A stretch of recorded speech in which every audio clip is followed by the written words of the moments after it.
in power are pedophiles, rapists, and murderers.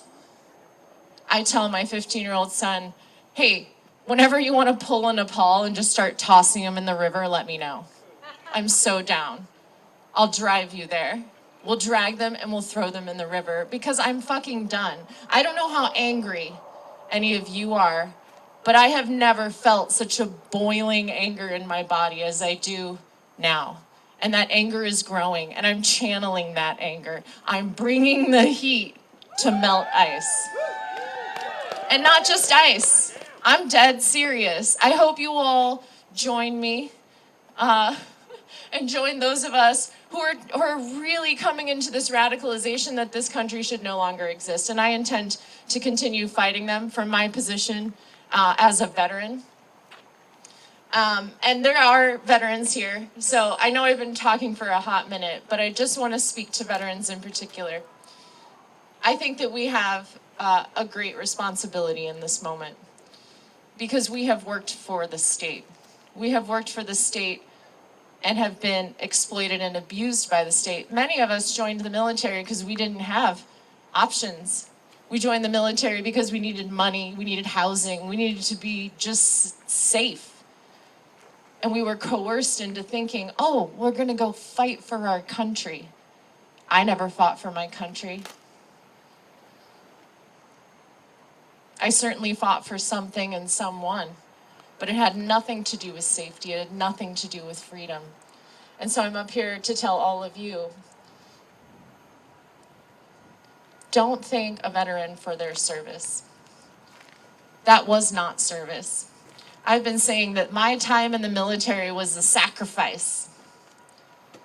It was an experience that I had that radically changed my life, and I didn't really realize it until just a couple of years ago, and certainly didn't realize it until I joined Veterans for Peace in the way that I realize it now. That time in the military, that was the sacrifice. But being out here in the streets with all of you is the actual service. So thank you all for your service. Thank yourselves.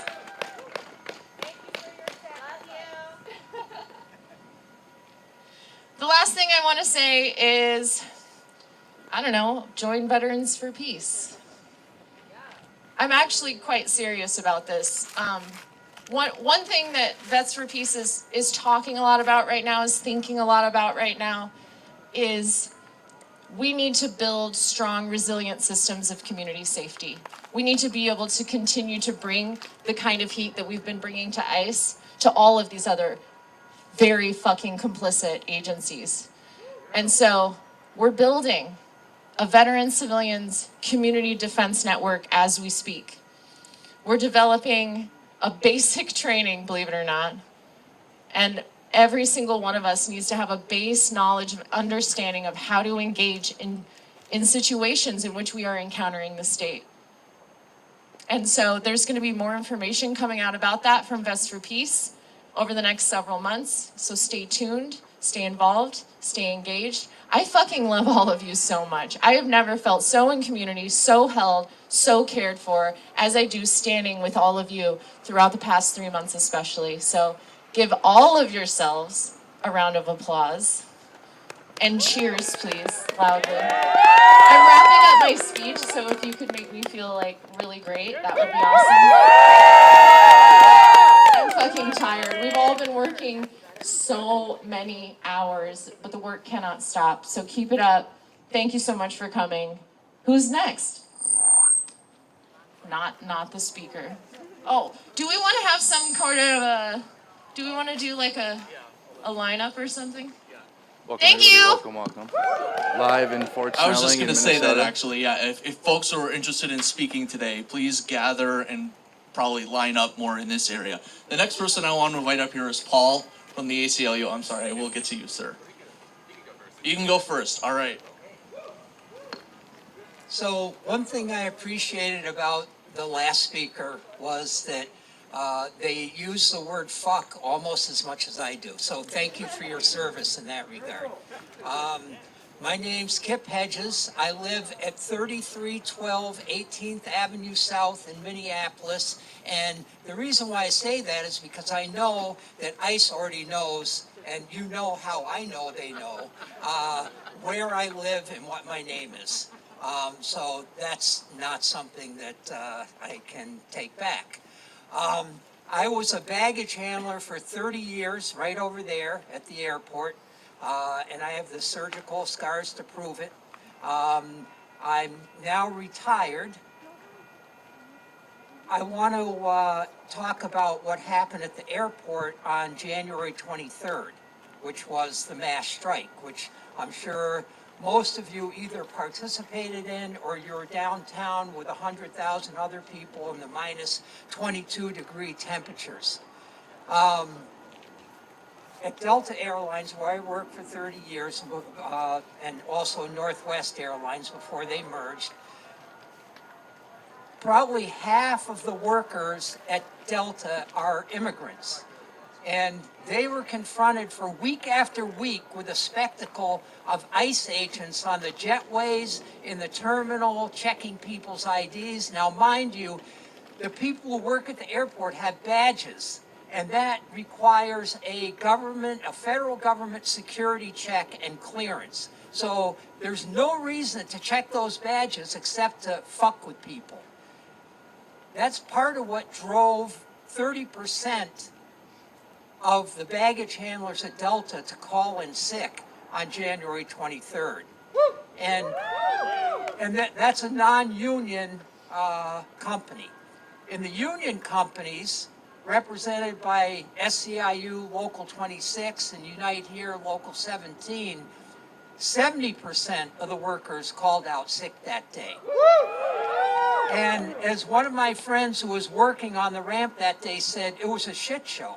So workers can interfere with the flow of profits of the billionaire class like nobody else.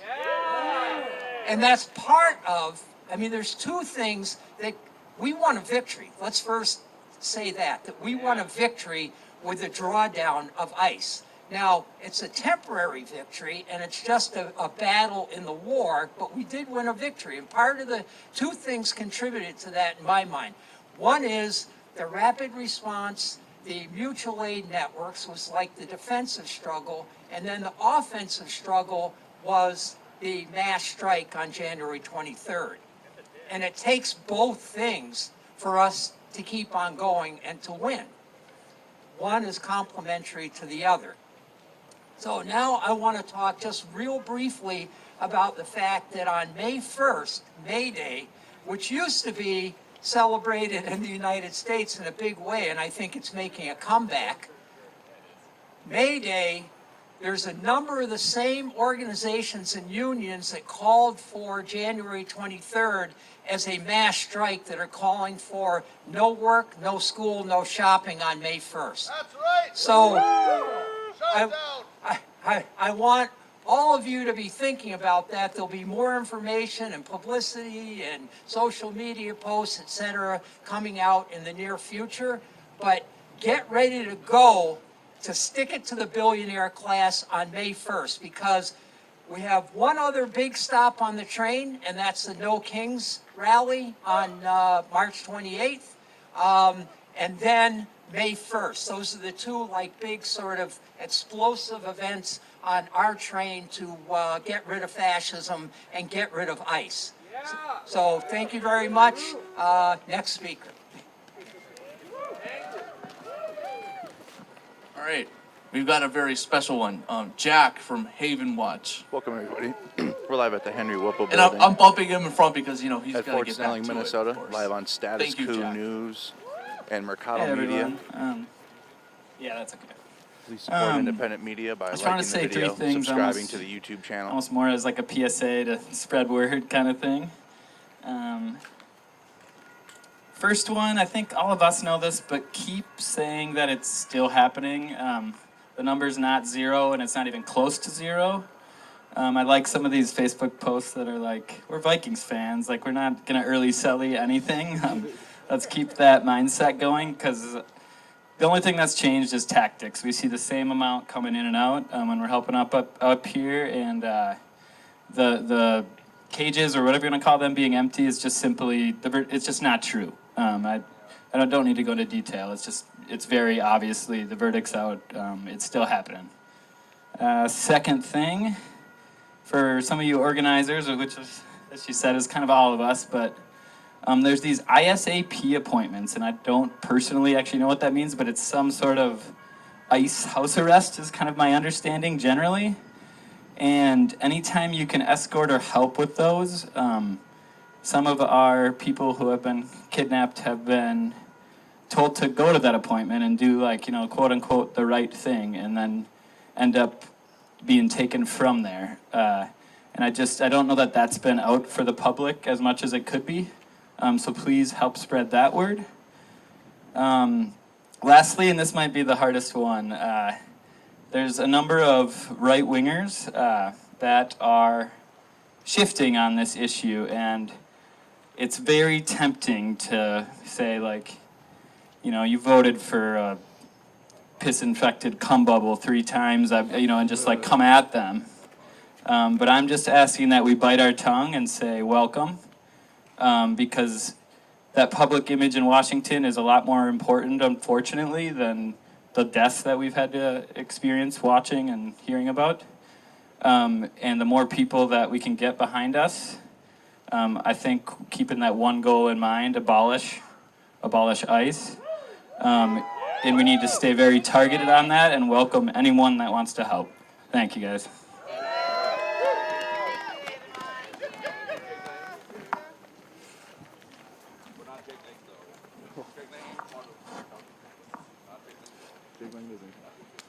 Is it afternoon already? I'm lost track of time. Is morning still? Good. 11:25. Good morning, everybody. How are we doing? So, my name's Paul Sullivan. I'm an organizer with the American Civil Liberties Union of Minnesota. Also, as an organization that has defended swearing in front of the Supreme Court, I also appreciate the number of fucks that have been thrown around already, Kip, so thank you for that. I prepared a little bit of something. We'll see how close I get to actually doing it correctly. But we're gathered here today on, as has been noted, stolen Dakota land in the shadow of the Henry Whipple building for one reason. Not just to speak, but to refuse to be silent. Yeah. Silence is exactly what the government has been trying to force on our communities. That's through intimidation, through fear, through the violence that our Black, brown, and Indigenous relatives have known for generations that most of the folks that have my complexion are just now coming around to. Operation Metro Surge, and before, obviously, has seen just a flood of faceless federal agents go into our neighborhoods, gas us, drag us out of our cars, busting in our windows, snatching Minnesotans off the street without a trace. And all of this has been in the name of safety, supposedly. Yeah, no, that's worth a boo. I think that's worth a boo, yeah. And again, why is this? Not because of any sort of individualized suspicion like they're supposed to have. Not because they have any sort of warrant grounded in probable cause. The only reason is because they believe they can act without consequence. Because they believe that power is what gives them permission. And that right there, that exactly right there, is how authoritarianism grows and festers. Normalizing unchecked state violence, lawlessness sold as safety, turning our entire neighborhoods into targets. But in Minnesota, I think we all know better, as we've shown here.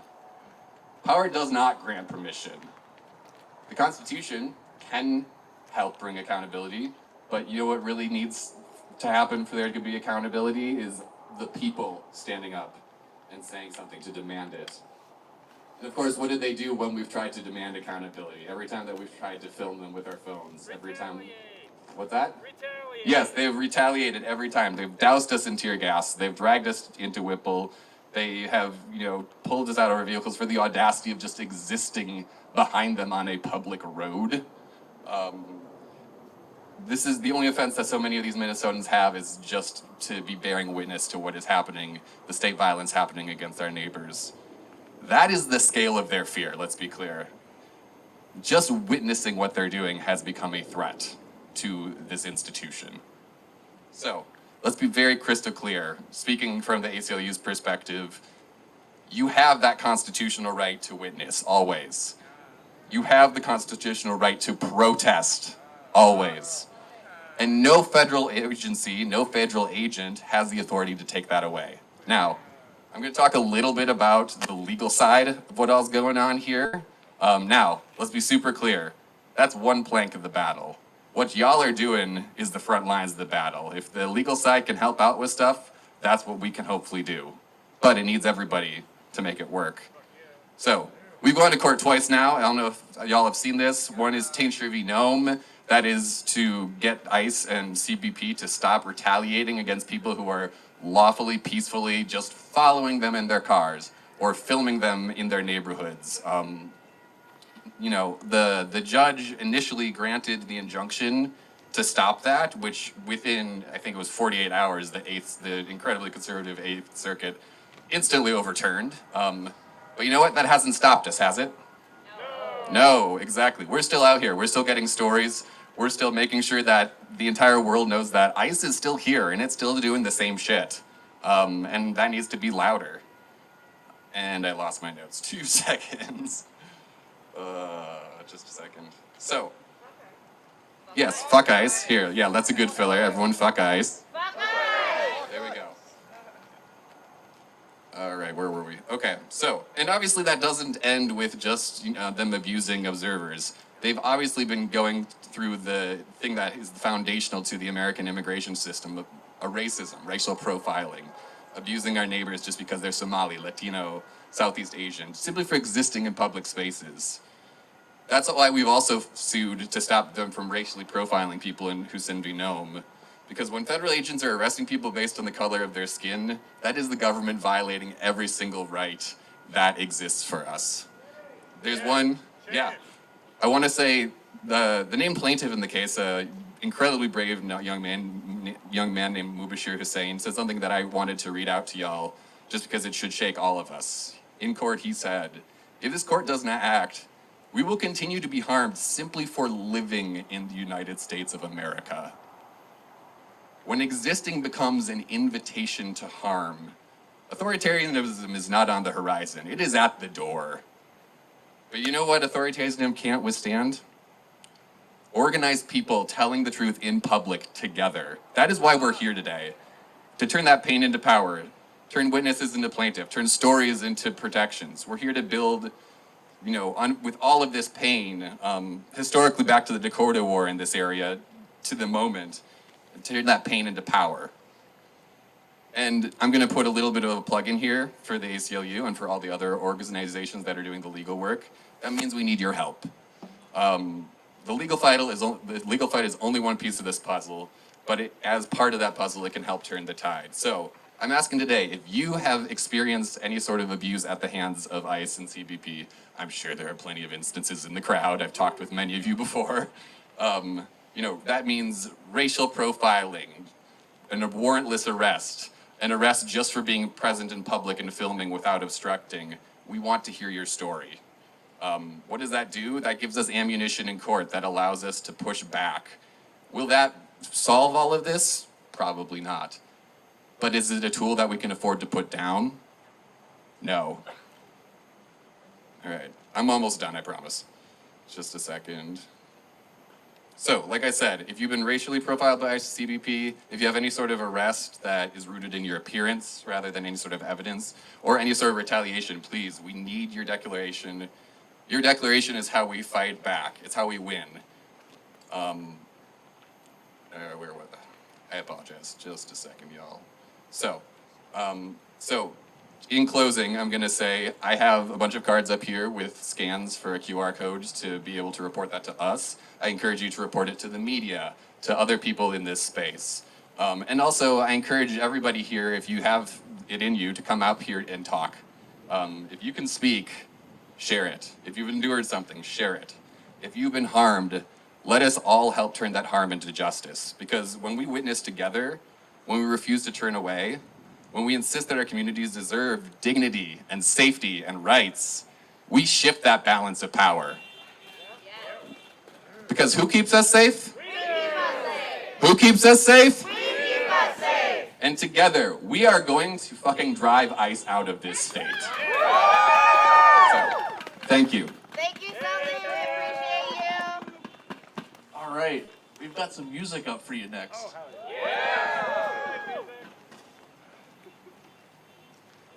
All right, everybody, welcome. We're live at Fort Snelling. You got community gathering today talking about the federal raids. We're live on Status Coup News, live on How y'all doing? Mercado Media.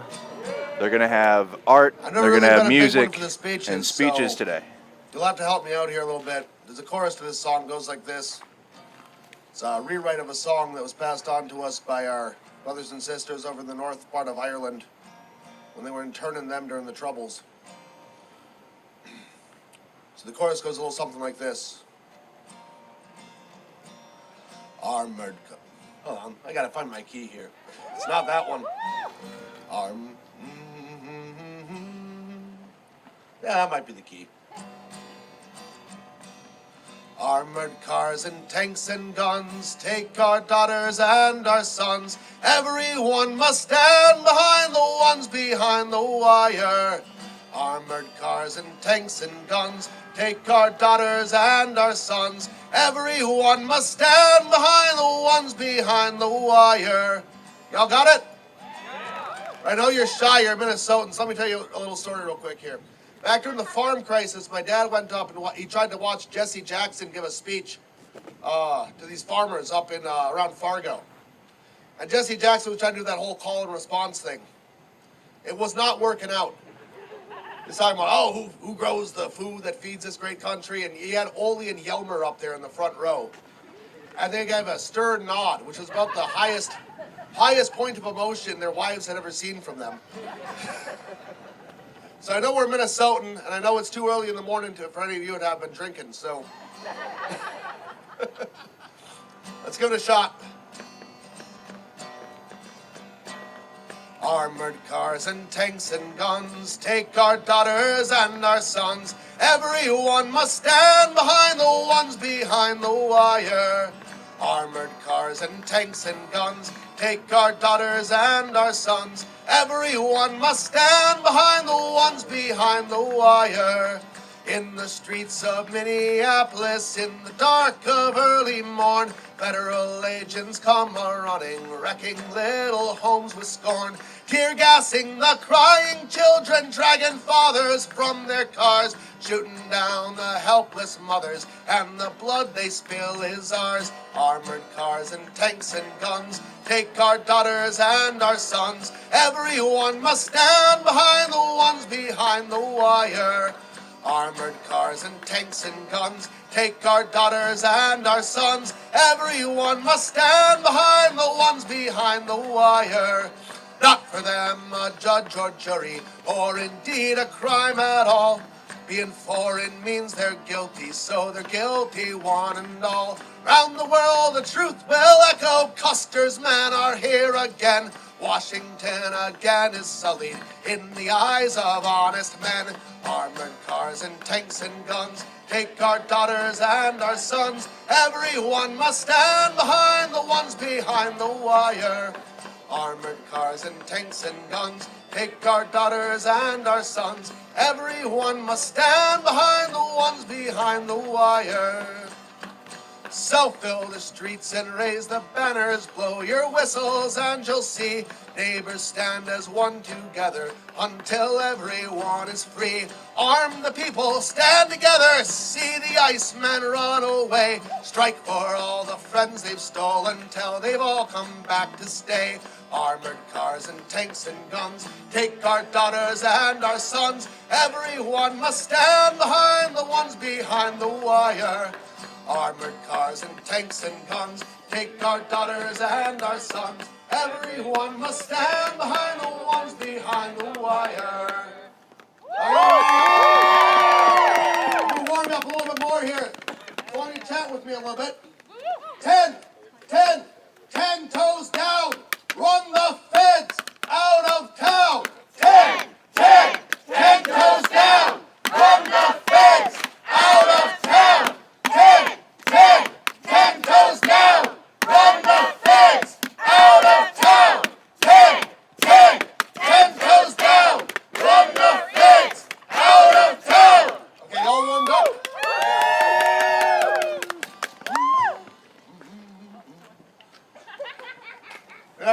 key again. All right, well, a couple days ago I messaged 5051 over on Facebook, and I asked them if they had a mic set up and if I could sing some songs. And the only words I got back initially was, ha ha ha ha ha, Dick Blizzard. I guess this song's to be my legacy. I barely fucking know it myself. It goes something like this. There we go. Come raise up a glass for 2726. When against the ice Nazis came a blizzard of dicks. At Whipple we whip those onto their vans. To stand hard against the tyrants, the measure of man. The people faced down those tyrannical fucks and yeeted the penises into their trucks. We didn't throw Molotovs, bottles, or rocks, but we pounded them down with the silicone cocks. Come raise up a glass for 2726. When against the ice Nazis came a blizzard of dicks. At Whipple they whipped those onto their vans. To stand hard against the tyrants, the measure of man. Those Icemen are feds, but they called on the state. They pulled out the sheriffs to collaborate. They fitted the sheriffs and rolled them on down and covered themselves so they could go to town. Come raise up a glass for 2726. When against the ice Nazis came a blizzard of dicks. At Whipple they whipped dildos onto their vans. To stand hard against the tyrants, the measure of man. The sheriff stood at attention, so stiff and so proud. They swung their hardwood and they beat off the crowd. They pulled out the handcuffs, we cried, yes indeed, you can bury us daddy, but we are the seeds. Come raise up a glass for 2726. When against the ice Nazis came a blizzard of dicks. At Whipple they whipped dildos onto their vans. To stand hard against the tyrants, the measure of man. We're getting our folks back, we're giving them care. But Icemen have nightmares, we're filling the air. Our dildos that shoot rainbow streams as they hit. And that's the most action that they'll ever get. Come raise up a glass for 2726. When against the ice Nazis came a blizzard of dicks. At Whipple they whipped dildos onto their vans. To stand hard against the tyrants, the measure of man. So feds, learn your lesson, so sticky it sticks. If you fuck with us, you'll need a blizzard of dicks. Those Icemen regretted that they ever came. Like the world regrets that their dads did the same. One hope, one dream, the fall of the regime. One hope, one dream, the fall of the regime. One hope, one dream, the fall of the regime. One hope, one dream, the fall of the regime.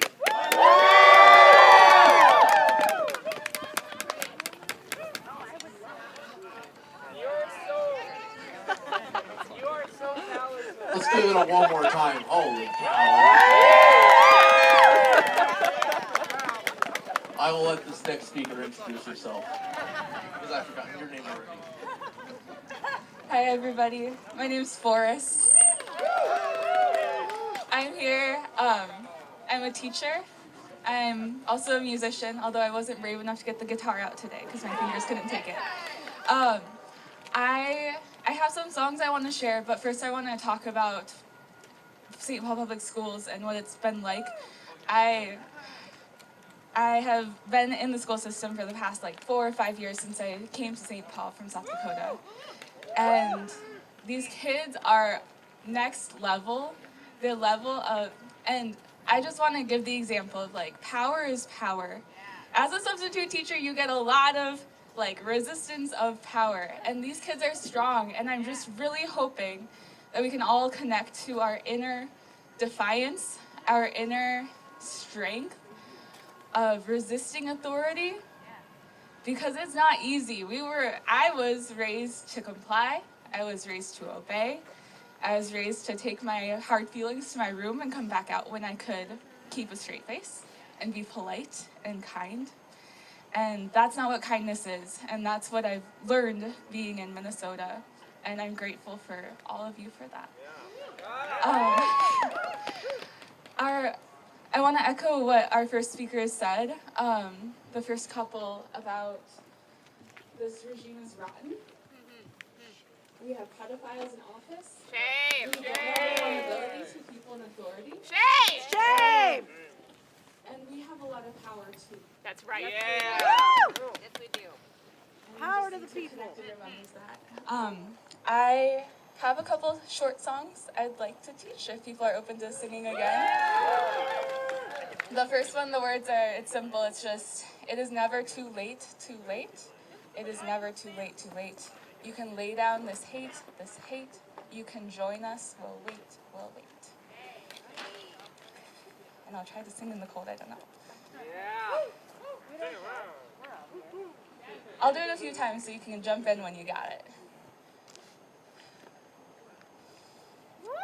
It is never too late, too late. It is never too late, too late. You can lay down this hate, this hate. You can join us, we'll wait, we'll wait. It is never too late, too late. It is never too late, too late. You can lay down this hate, this hate. You can join us, we'll wait, we'll wait. Not sad. It is never too late, too late. It is never too late, too late. You can lay down this hate, this hate. You can join us, we'll wait, we'll wait. I have one more for you. This is also for those over there. It goes, how will you be remembered? How will you be remembered?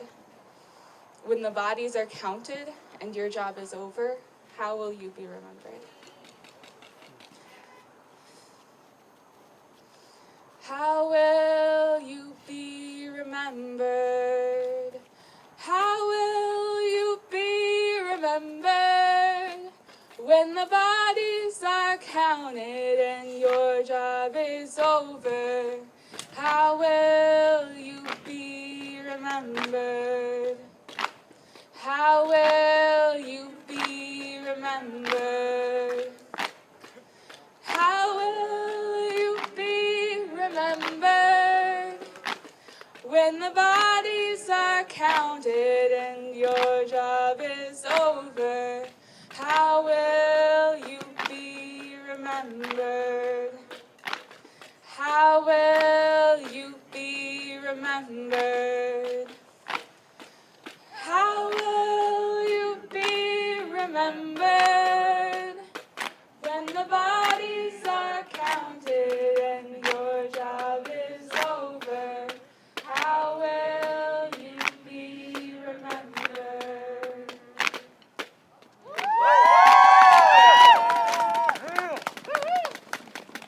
Thank you very much. Give me 1 second to set the stage a bit here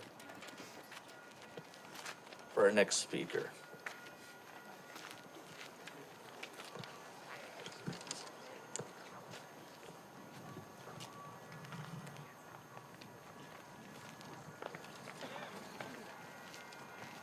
Good afternoon. My name's Rob Mulford.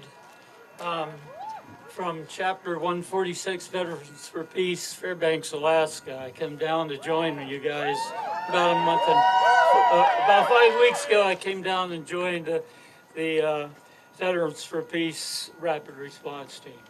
So Marie asked me to, when I came down, to write something about protective presence. This isn't what she expected, but I wrote it this way anyway.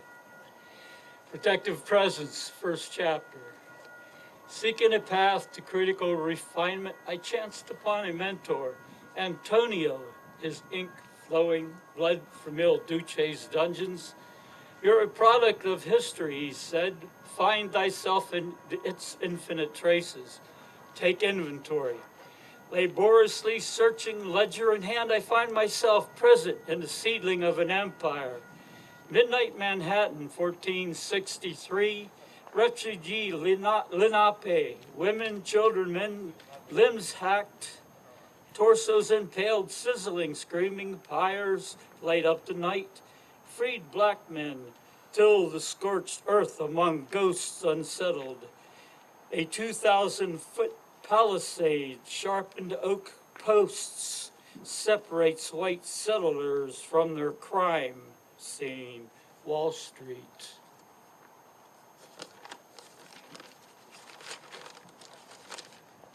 Mankato, Minnesota, 1862, 38, Dakota drops simultaneously from the white man's scaffold.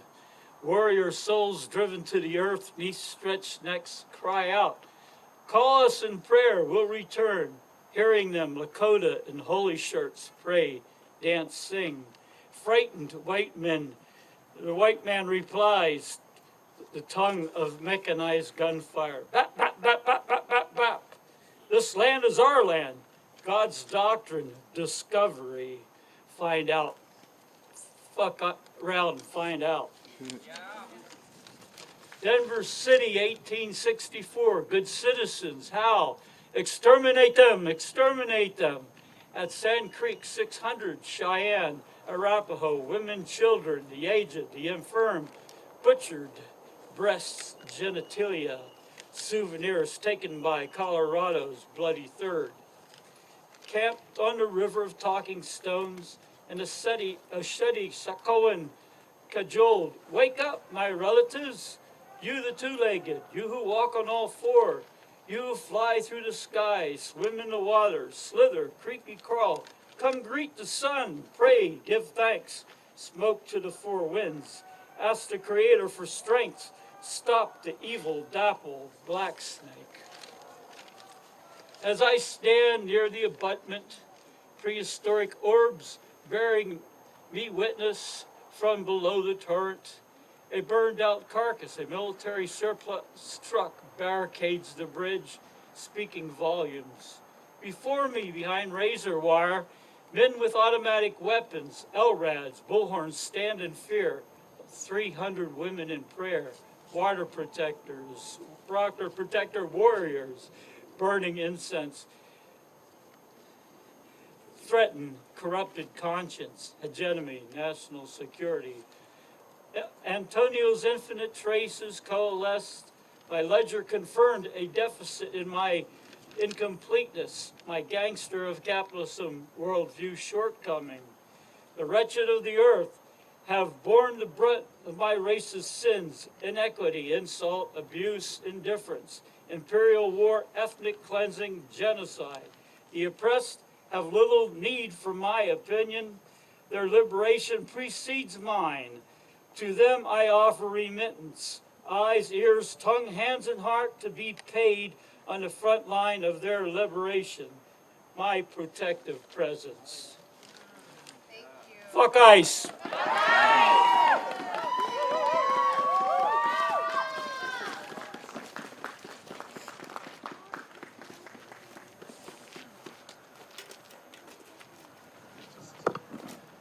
Welcome if you guys are just tuning in. We're live on Status. Hi everybody, how y'all doing? I mean, how you really doing? Yeah. I have not the typical gulagging story and stuff like that. This one's maybe a little bit funnier. Some of you maybe know me for some of my shenanigans and stuff like that, and I think I just like to tell the story a little bit. Everybody's pretty familiar, I think, with Operation Dildo Blitz that happened here a little while ago. Pretty cool, right? Pretty cool. Anyway, this whole dildo stuff, I've been pumping this shit for 6 months now. I'm pretty convinced once we start just chucking dicks at ICE, we fucking win, you know? And like when that's standard procedure and stuff. But anyway, I think I'm probably the first person to introduce dildo shenanigans here.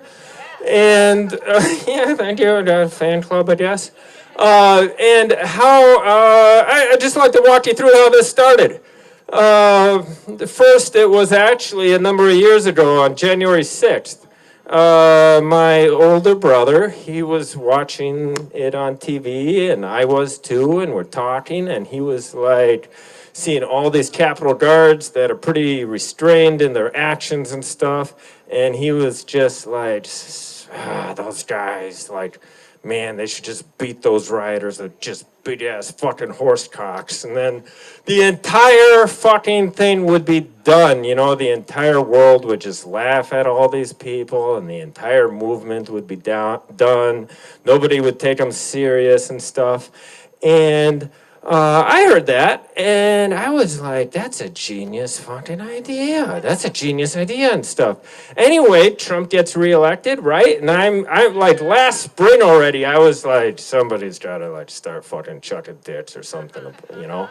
And anyway, I got in touch with K10. I don't think she's here today. But she was like, hey, some of us starting a thing at the Whipple, and you seem a little bit radical, and you should come. I like your dildo ideas and stuff. And I was like, yeah, I think so. Yeah, sure. So anyway, I picked up a couple dicks, and then I started thinking about how I could be most effective with them and stuff. And I brought them down here, and not only did I bring them down here, but I thought, like, what would be the like most meaningful way I could maybe portray how fucking ridiculous this all is. And here, 1 second. Anyway, if you're wondering what the scene kind of looked like a little bit, here, just give me a second.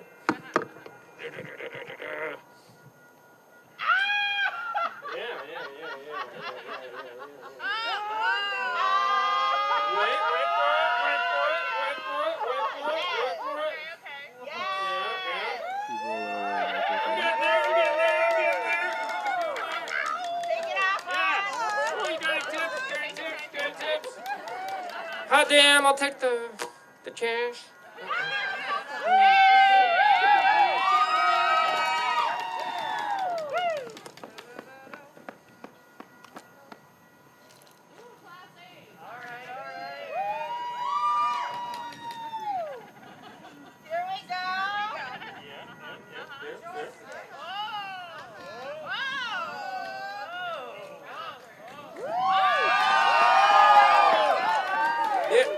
Yeah, anyway, I thought it was like a good outfit for, you know, like waving some dicks around.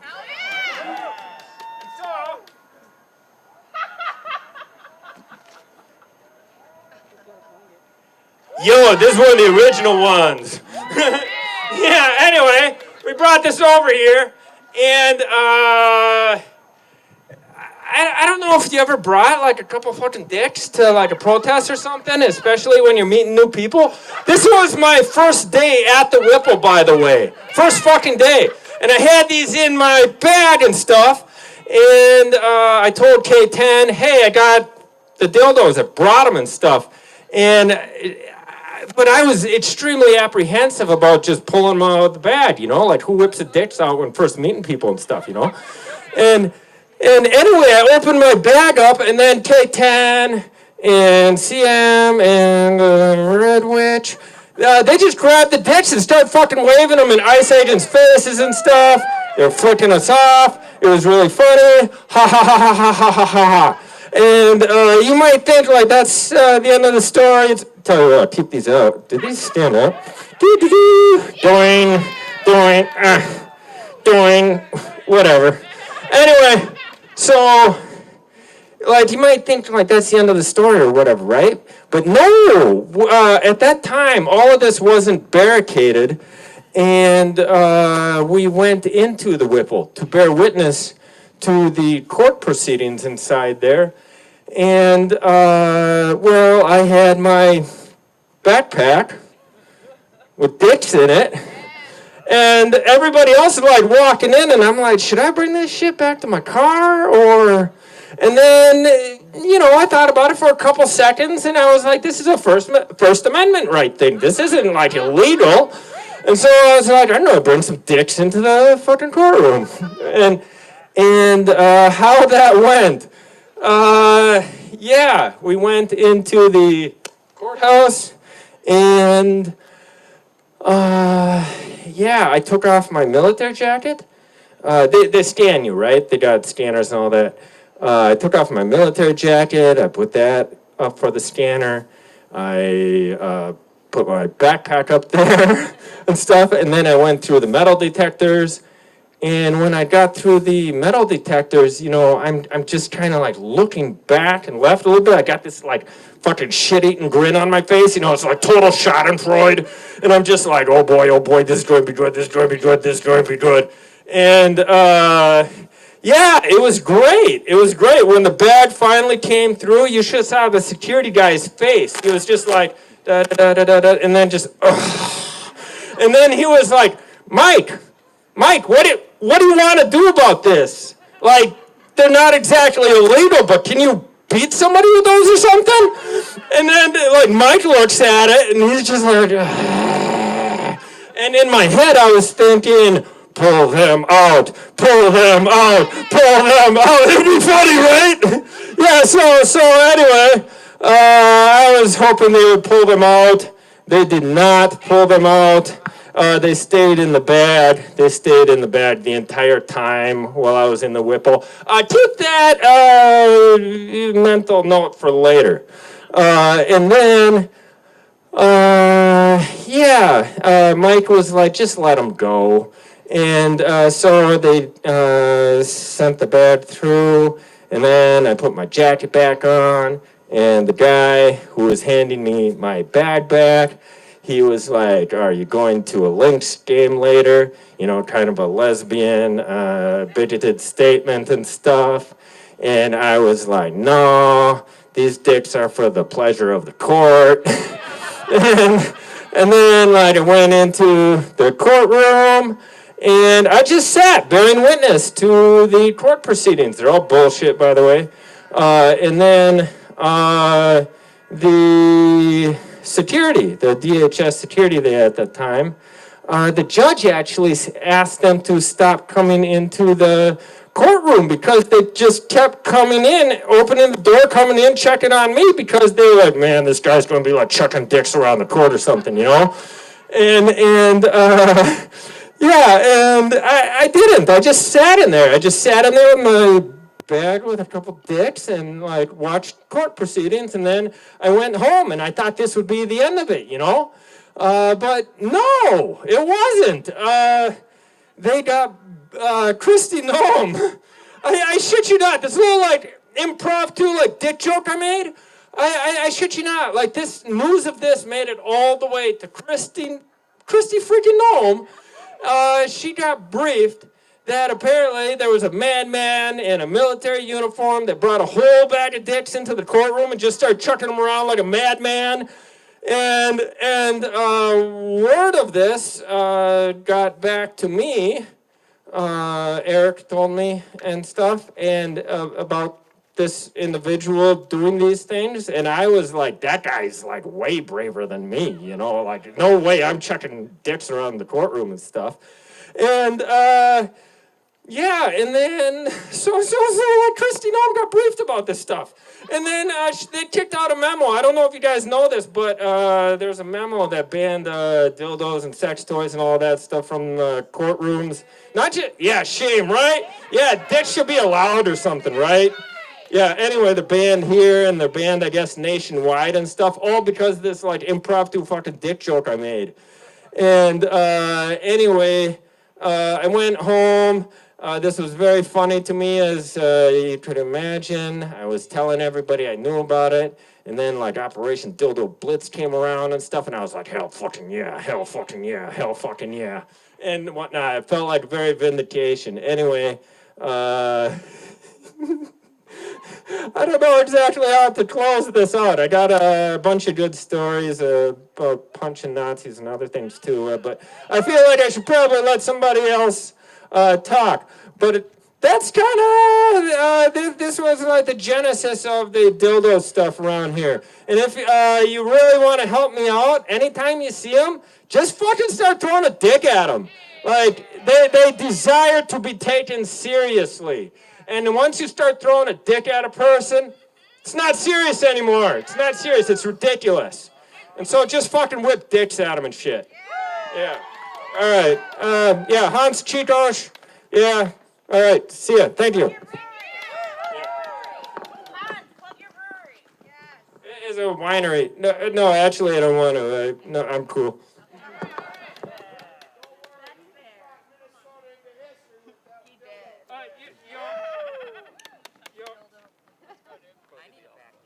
Yeah, actually, one of the dicks made it to the Ramsey County Museum the other day. So, yeah. So, anyway.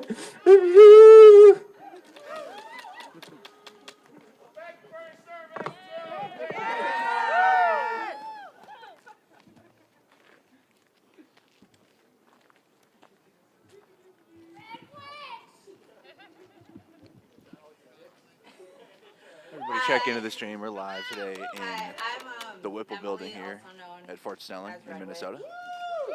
And I've got some stories.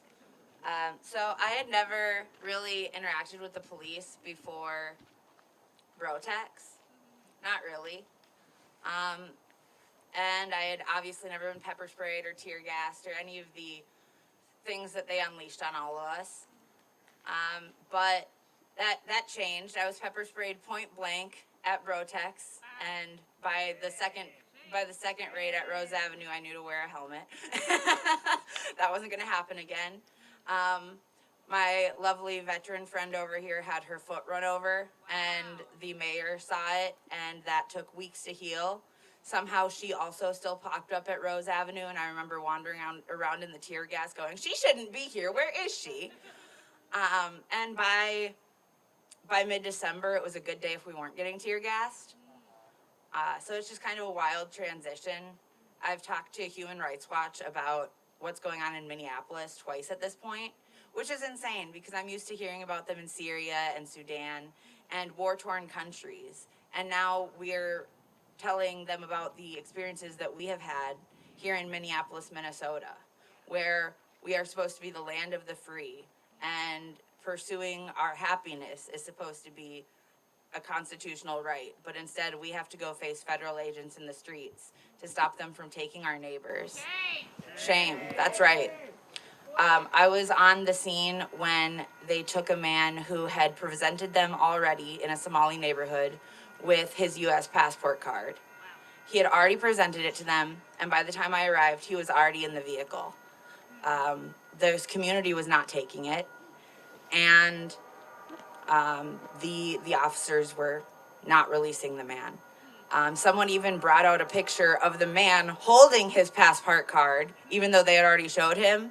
And so I have that part on video of the going, look, he's a U.S. citizen, release him, and asking what they're doing, because they knew for a fact that they had a U.S. citizen in their vehicle. And his crime was being black and having come from Somalia at one point. Right, shame. What is this?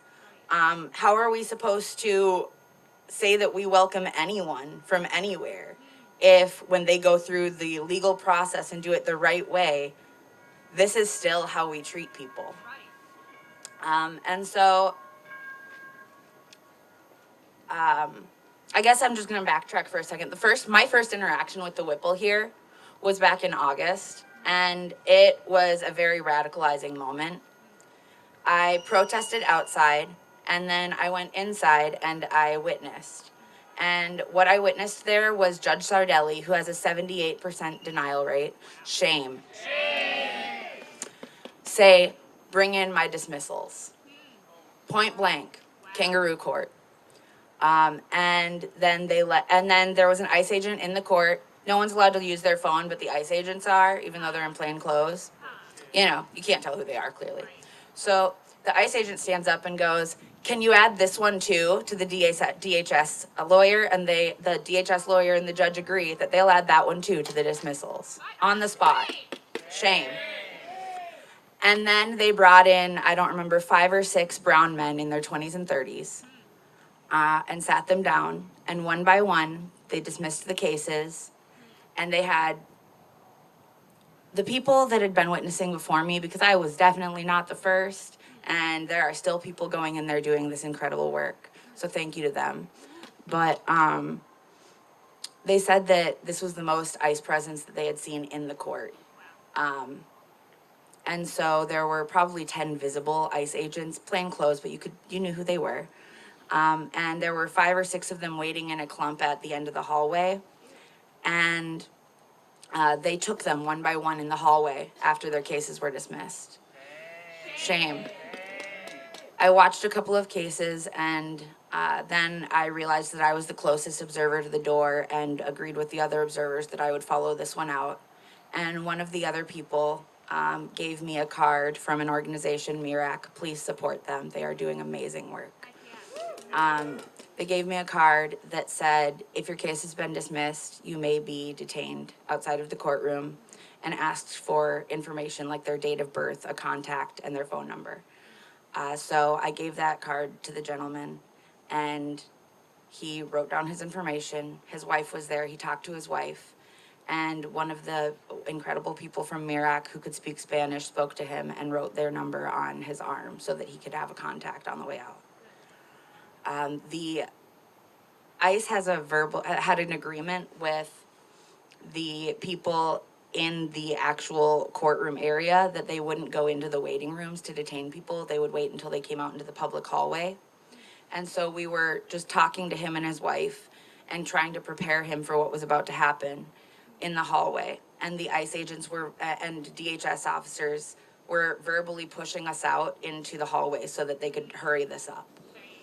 Shame, yes. And so when we got out there, there were still chairs in the waiting room. They took those out and made the observers watch after I sat down and said this is a public hallway, and refused to leave that space at one point. I don't know that's why they took them out, but a couple days later they made the observers watch them take them out. So, but there were several observers sitting there. They saw what was about to happen, and many people stood up. So there were probably 10 to 15 people at this point walking with this man and his wife. And we all just surrounded him and walked with him. And just surgically, the ICE agents came up, they put their hand out, and they went, "Sir, his name, you're coming with us." And they grabbed him by the arm. And you know, when someone extends their hand to you to shake your hand, it's just a natural reaction to do it. So that's just how they learned to surgically, peacefully take people. And so, yes, shame. And this was all the way back in August that they were doing this in the hallways, right here at the Whipple building. And so they still took him. One of the other observers asked if he could kiss his wife goodbye, and 3 of them turned around at the same time and said no. Yeah. He came to his hearing. He was a student of 6 years, and he asked for a visa. They said there were no visas available. He asked for asylum. They said that they wouldn't grant him asylum, and then they took him in the hallway, and they wouldn't even let him kiss his wife goodbye for doing it the right way. So what are we doing here? Because this isn't about getting rid of illegal immigrants. This isn't about getting rid of criminals or the worst of the worst. This is about separating families and causing harm and showing the rest of the world that we don't want them here. And that's wrong, because we are them. We are all one people. Something that astronauts recognize when they go up to space universally is they look down and they say there are no lines, there are no borders. And we as human beings need to recognize that. Migration has happened for every animal species forever, and we are animals, and we should be able to roam freely. We shouldn't be separating families for just living or being born in the wrong place. And for just saying things like that, you will be targeted. For just showing up and observing, you will be targeted. And I know that we say that we have constitutional rights, but that only matters if we actually have them in practice. I promise I'm not going to talk too much longer. But something that happened to me and happened to a lot and has happened to a lot of other observers that a lot of people are talking about, but people don't want to say out loud because they don't want to draw more attention to themselves, is the amount of observers that are having ICE agents follow them home. The amount of observers that are being led to the addresses that their plates are registered at. People having ICE agents show up, sit in the middle of intersections, and turn on their lights so that they're blaring in their windows. In Richfield on December 7th, we had vehicles doing operations, just observing, mobily observing. And one of the vehicle that I was in, we attempted to follow them into Roosevelt Park, but we realized immediately that it had one entrance and one exit. Please never put yourself in that situation. Be aware of your surroundings. So we realized that they had joined another ICE vehicle. So we turned around and we went out, but we didn't totally not pursue. We ended up behind them again. They followed us and then we followed them, and they ended up going down a street that we were unsure about, but we made the decision to go down because it was a T and there were exits you could turn either way at the other end. And so we followed the agents down it. And at the end of that street, there was another ICE vehicle waiting, parked. And the ICE vehicle that we had been following turned around with no lights and no sirens and drove the wrong way down the street, forcing us to back up all the way down the street into another ICE vehicle that they had waiting to come up behind us and box us in. At that point, all of the ICE agents from all three vehicles, probably 8+, exited their vehicles, and one of them got out with a rifle pointed at our heads. He had his finger on the trigger. I have this on video. I looked down the barrel of the rifle, and he was shaking. This is who we're giving guns to. We're giving guns to people who are taking out their rifles and pointing them at people with their fingers on the trigger as they shake terrified of phones and megaphones and whistles. Shame. At this point, we have had a nice whistleblower come out and say that they are graduating everyone. That even if they fail their tests, they are graduating them. The people that are being put on our streets are dangerous by any measure. And what happened to me was exactly 1 month before Renee Good was killed. Can we say her name? Renee Good? Renee Good. And a week later, there was Alex Preddy. Alex Preddy? Alex Preddy. And there are so many more. We will continue learning of them. There are still people missing. There are still Native people missing from the tribes around here who have not been returned. So, yes, return our relatives, return our neighbors, return everyone you have taken. The cities, around here, we are missing about 3,000 people since November. We are missing around 3,000 people. So please don't forget what's going on. And just because they're changing tactics and moving out to the suburbs, just because they may start hitting another city, don't lose focus and don't remember what they did to us and what they will continue to do as long as they exist. Abolish ICE. Abolish ICE. Love you guys.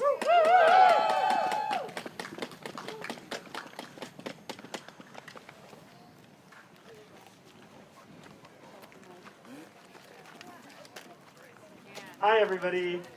I wanted to talk briefly about the Department of Homeland Security. DHS, shame, first of all. DHS needs to be abolished alongside ICE. That's right. DHS is a terrorist organization that exists for the explicit purpose of doing harm onto our communities and our neighbors and our relatives.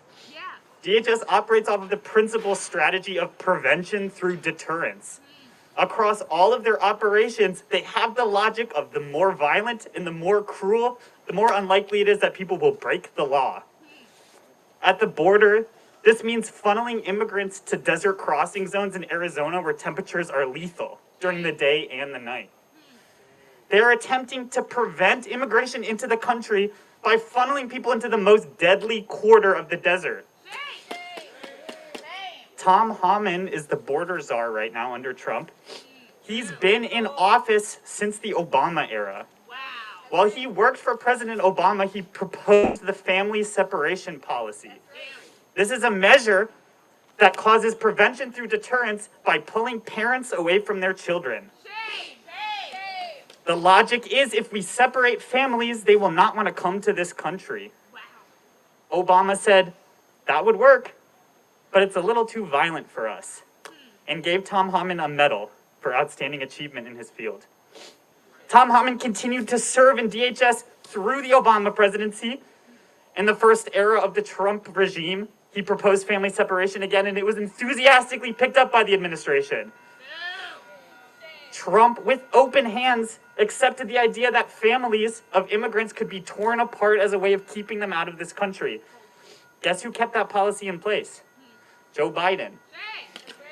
Family separation was law of the land under both a Republican and a Democrat president. We've arrived in the present moment now. Tom Homan is here in Minnesota, the father of the family separation policy, enacting this criminal legislation against our neighbors and our relatives. They have one goal, that is to deter us.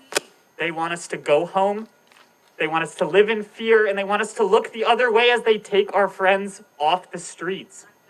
Are we going to be deterred? No! Are we going to be deterred? No! No.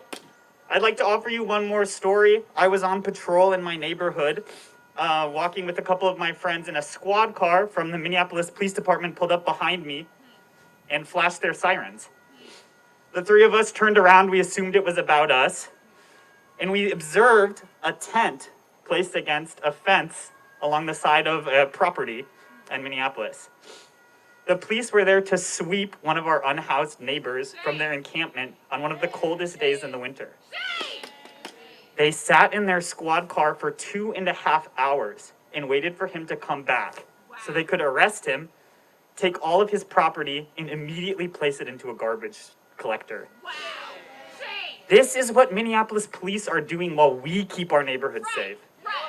For 2.5 hours, they sat in their heated squad car and waited for my unhoused neighbor to return to his one place of refuge so they could place him in jail. The police, DHS, ICE, and politicians are working to create a system of mass incarceration that will cause enormous profit. Guess what? They're not happy right now. They're not making enough money. Civic Group and GeoCore, the private prison companies profiting off of Operation Metro Surge, have given orders to leadership to increase the numbers of detentions they're making so that more people can be in prison and they can make even more money. They have plans to expand. There are 23 warehouse properties currently being funded by the U.S. Navy that will be converted into short-term detention facilities. These have capacity of up to 10,000 people. Think about this. This is the end goal of Operation Metro Surge and ICE terror across the country. To place as many people behind bars as possible so we can milk them for every penny. So they can deter us from going out into the street and taking action out of fear that we will be rounded up and placed into ramshackle tent prisons. But we can stop this. We've already stopped this. The numbers are not high enough. They are, even though 4,000 of our neighbors have been deported since the start of Operation Metro Surge, they want more. They're hungry for profit, and we say no. This will not stand. You do not get to incarcerate our neighbors. You do not get to profit off of your campaign of terror. And are we going to be deterred? No! Are we going to be deterred? No! Fuck ICE! Fuck ICE! Thank you.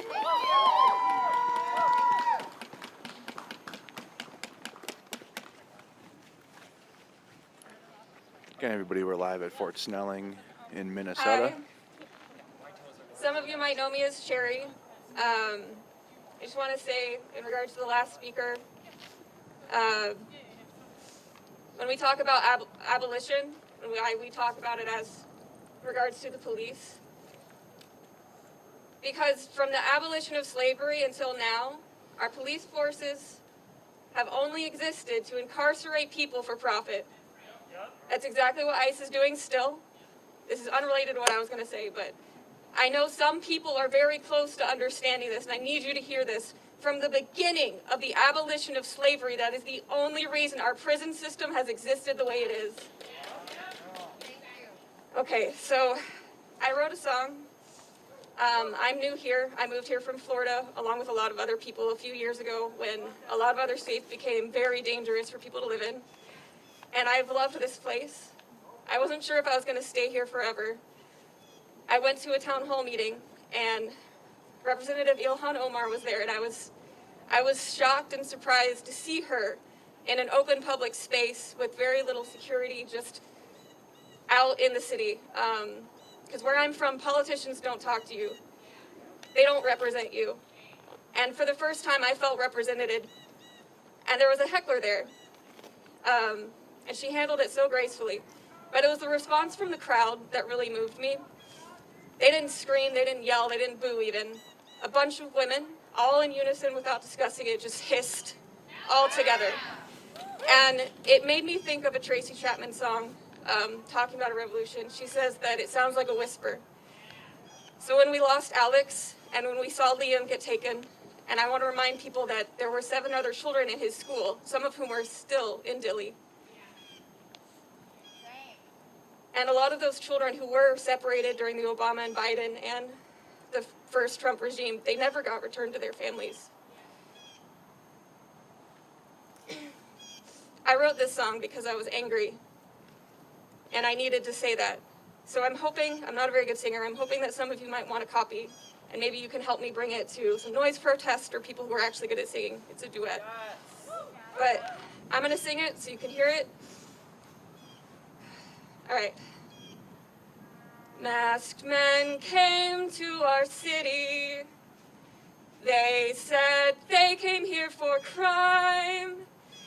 They killed our healer and took our kids. Now we will never let them rest. That sound will follow you wherever you go, with cries of shame and the sound the whistle blows. You can take it up with God and she'll refer you to hell, but that sound will follow you down below.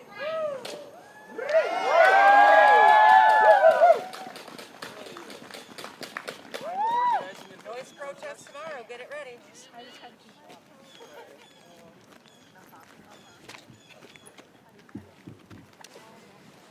Okay, guys, we got continued coverage here on Status Coup News and Mercado Media.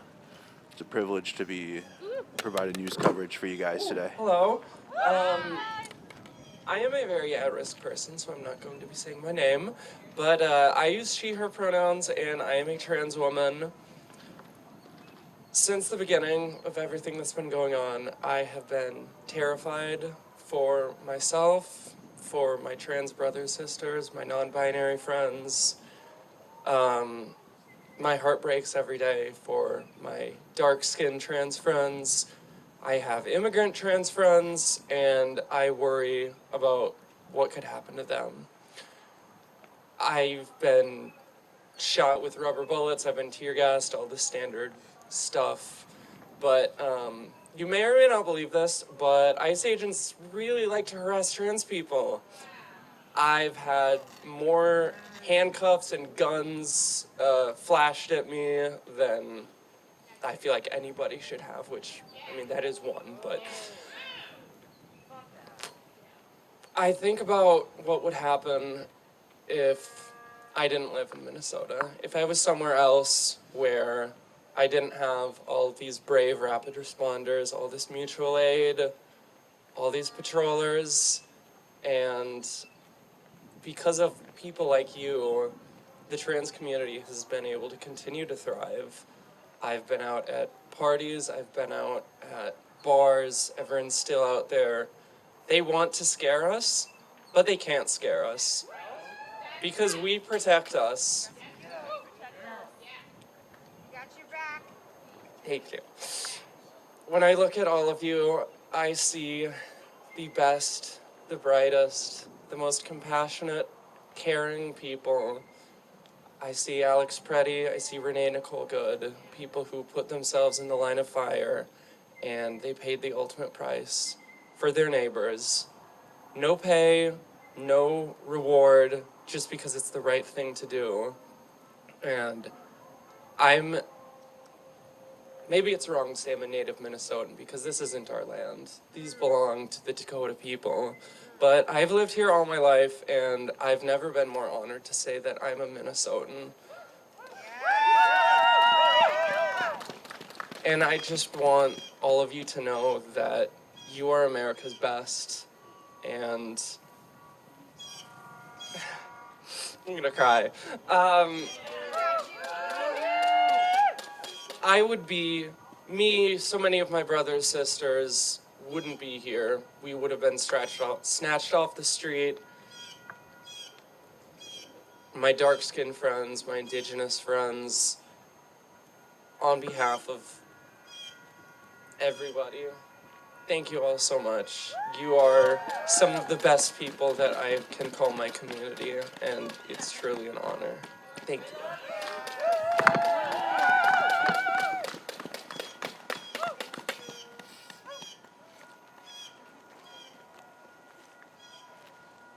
Hello, everybody. Hi, it's really amazing to be here and special and wonderful despite like the most horrendous of circumstances. This open mic is the beginning of the Melt the Ice Week of Action, woo! Which is really, really amazing. We are kicking off what is going to be such a powerful week. Our enemy is retreating. Right? They're leaving. And so when they go on the defense, we go on the offense to kick them out.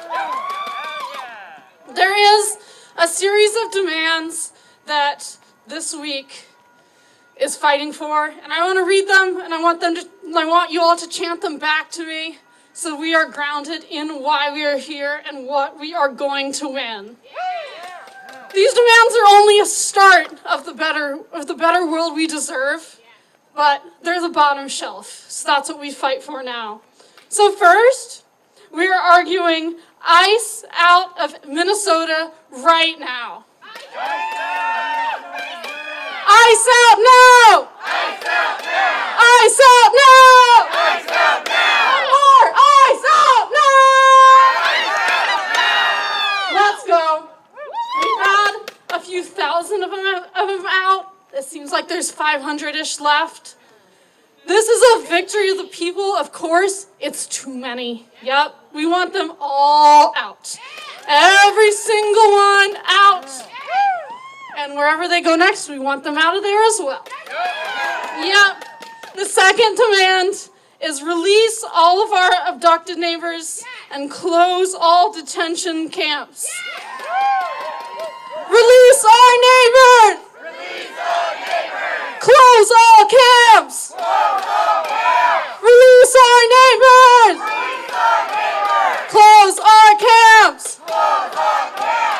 Yes, that's right. Everyone who's been abducted should be walking free like we are. And every concentration camp should be closed. Yeah. Next, we want a statewide eviction moratorium by March 1st. Stop evictions now! Stop evictions now! Stop evictions now! Stop evictions now! Stop evictions now! Stop evictions now! We know thousands of our neighbors have not been able to pay rent because they have not been able to work. Any rent is too much rent. Like, abolish rent. Any rent is too much rent. But in the meantime, we need an eviction moratorium. If you have not pledged to do the rent strike on March 1st, if you have not pledged that yet, you need to Google Twin Cities Tenants Union and fill out the pledge to strike your rent. Who's filled out that pledge? I have. Oh, come on. Okay, y'all have some work to do. Get on that. I know it's scary, and we're going to do it together. And there's a little birdie that says the government's not very happy about the threat. So, yes, eviction moratorium by March 1st. Next, we call to drop all charges against ICE resistors. Woo! Drop the charges! Drop the charges! Drop the charges! Hundreds of protesters and activists and resistors have gotten taken by ICE and gotten taken by MPD and given misdemeanors and felonies simply for demanding the release of our neighbors, simply for standing up to our communicators. That's messed up. We need charges gone. That's people here who probably have charges. That's our neighbors who have charges. Those should be dropped. Next, we have amnesty for all immigrants. Let's see if this is chantable. Amnesty for all! Amnesty for all! There we go. Amnesty for all! Amnesty for all! Amnesty for all! Amnesty for all! Just let our immigrants' neighbors be here. Yeah! I don't care if their immigration is legal or whatever. That's bullshit. Right! No one's illegal. No one's illegal. My ancestors were immigrants. Yes! Right? Just let our neighbors be here. We love them. Yeah. Yeah. And finally, we are calling for abolition of ICE, abolition of the DHS, abolition of the police, and abolition of prisons. Let's see. How about we'll do abolish ICE! Abolish ICE! Abolish ICE! And maybe fuck 12! Fuck 12! Fuck 12! We know these agencies are interconnected. We've seen MPD support deportations. We need all of them gone. All of them. We keep us safe. You all know that. These agencies only exist to hurt our immigrant neighbors and to hurt everything and to protect private property and to protect the ruling class and to make a profit, and that's bullshit. Yeah. We don't just want ICE out of Minnesota. That's cute, that's sweet, that's a victory of the people. It's a start. But we don't want them out just to go to another city and terrorize another city. We want them gone. Gone. Yes. So that is what we are fighting for this week of action. Those 6 things, these 6 things are only a start. And so we need you all to keep joining us. There is political education happening at some welcome centers around the cities. And there is an amazing action calendar this week. This is the start. Tomorrow there's a rally at the Capitol. On Friday, there's a student sit-in also at the Capitol Rotunda. There is a worker-led march downtown going to some corporate targets. On Saturday, we're going to drive up to the Sherburne County Jail because while detainees are being held here, they're also being held up at Sherburne, and we want to slow operations down there. And on Sunday morning, we are going to do a mass march here. And we are going to do that in the name of decolonization, right? We're going to do that because it's the same shit. It was Dakota concentration camps here in the 1800s, the same shit. And we need thousands of people if we are going to maybe shut it down. So thank you all. Thank you for being here. We are so powerful. I'm so inspired by every single one of you all the time. And we are going to keep fighting, and we are going to abolish ICE.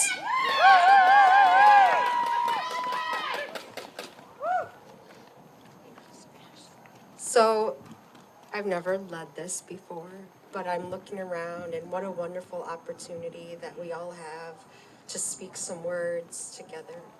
So if you have been around for a while, just closing it out with the chant. We have a duty, so repeat after me. We have a duty to fight for our freedom. We have a duty to win. We have a duty to win. We must love and support one another. We must love and support one another. We have nothing to lose but our chains. We have nothing to lose but our chains. We have a duty to fight for our freedom. We have a duty to fight for our freedom. We have a duty to win. We have a duty to win. We must love and support one another.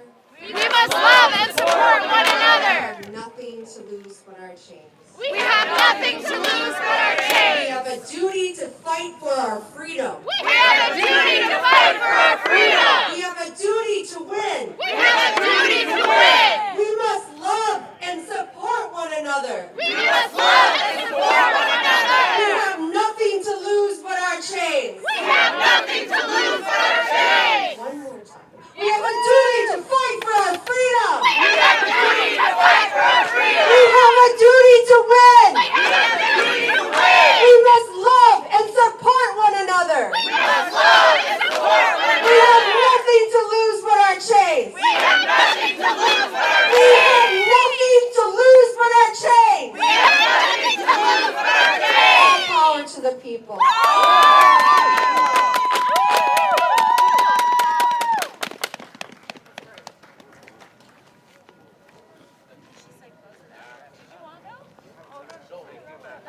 Yeah, just tuning in. We're live at the Whipple Building in Fort Snelling. There's an open mic community day here. Live on the ground, guys. Been live on the ground. Status Coup News for the past 3 months. Ricotta Media as well. Support independent media, contributing to the channel if you guys could. I've never open mic'd before, but I do really like holding a mic. You got it. Usually it's not something I had to choose myself. This is something that came to me actually back in November, not so far from here, at a grief circle that a few beloved friends called on Thanksgiving Day. But I didn't get it down on paper until January 9th. Confluence. Cold, bright morning, an icy dusting in the night shows the tracks of all the neighbors we can't find time for this week. Rabbit, squirrel, opossum. Our attention is held instead by the tracks of an occupying swarm of agents, meaning doers, meaning just doing our job, and the neighbors on their trail, vigilant, and the neighbors locked indoors, terrified. The Dakota people have known this place as bedote, a place where two rivers combine, a confluence, the birthplace of the world. And we settlers have our story of arrival, of violence, starvation, extermination. Our people, lament my pale-faced beloveds, desecrated this place that was so sacred. Listen carefully to that lament. A trap is set here. 2 stories. We came, we saw, we conquered. And also, this is a place of confluence, the birthplace of the world. Step delicately today, beloveds, not backward, but forwards, out of one story into the other. Watch your feet. It has a hairpin trigger. Now listen. Bedote is where we've made our home. Whatever arrives, arrives to be brought into the flow, including us, including them. Whatever knowing swirls under our feet isn't shaken by acts of 500 years, of 163 years of this past wretched week. Here is a place of confluence, of birthing. Don't expect no pain. Await new breath. It is a terrifying gift to be alive today. Bodies made of water drawn from Hahawakpa.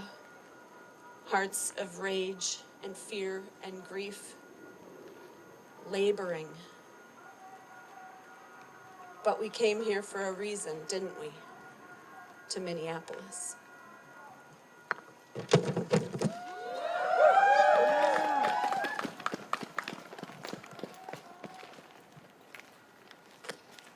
Hello, everybody. I didn't prepare a speech. I wasn't planning on coming up here. I just want to share some of the things that I've had to deal with personally with ICE and my family. Starting since January, we've been out here peacefully protesting, neighborhood watch. I'm Indigenous and Mexican, and ICE has chased me down in my neighborhood, 6 of them. And it was just extremely scary. They told me if they see me out there again, they're going to arrest me and detain me for impeding investigations because I honked my horn at them. Me and my daughter were driving on the freeway and saw ICE, and we honked at them, and they sprayed us with pepper spray on the freeway. Another incident, they've arrested my husband, who is Caucasian, multiple times for protecting his family and being out here peacefully protesting. Another incident just 2 weeks ago, we were in the neighborhood again, and they pulled out a gun. We have all this documented, we have it all on video, and this is just the stuff that me and my family are still dealing with daily, but we're still out here fighting. We are not going to give up. We are not going to back down. It is dangerous, and I just hope that everybody is going to stay fighting with all of us. Abolish ICE! Abolish ICE!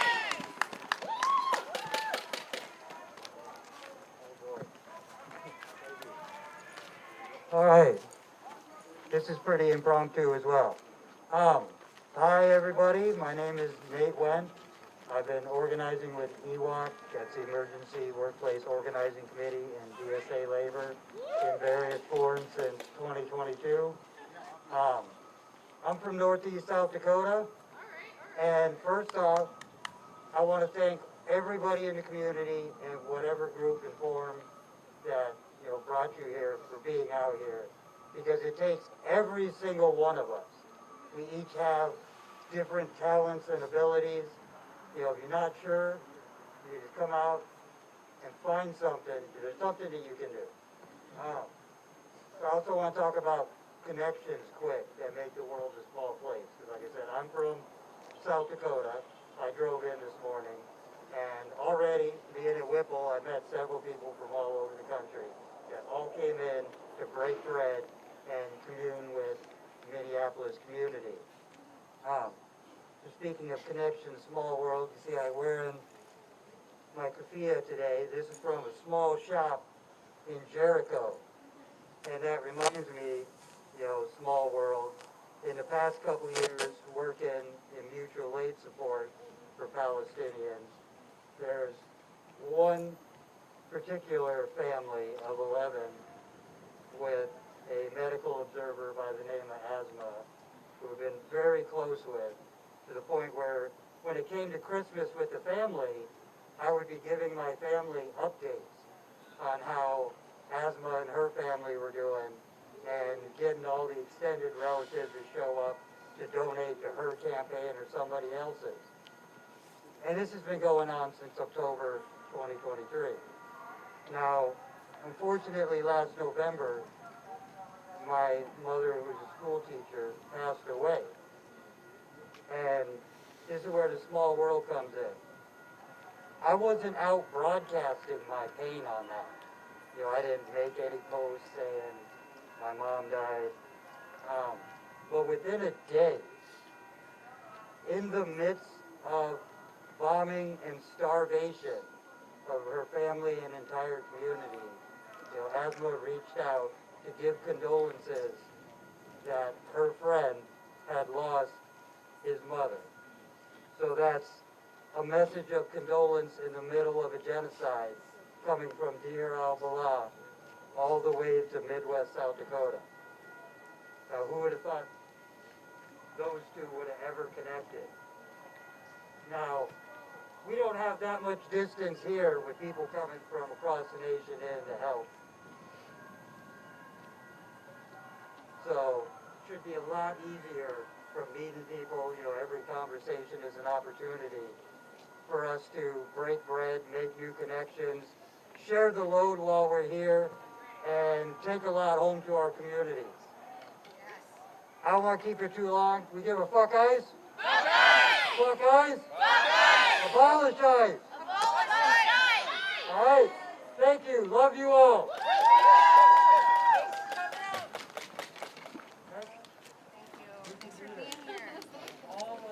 We are live at the Whipple building at Fort Snelling in Minnesota. It is open mic day, community day, to reflect on Operation Metro Surge, live on Status Coup News and Mercado Media. I hate public speaking. Never have liked it. But my fear, this is bigger than my fear. That's right.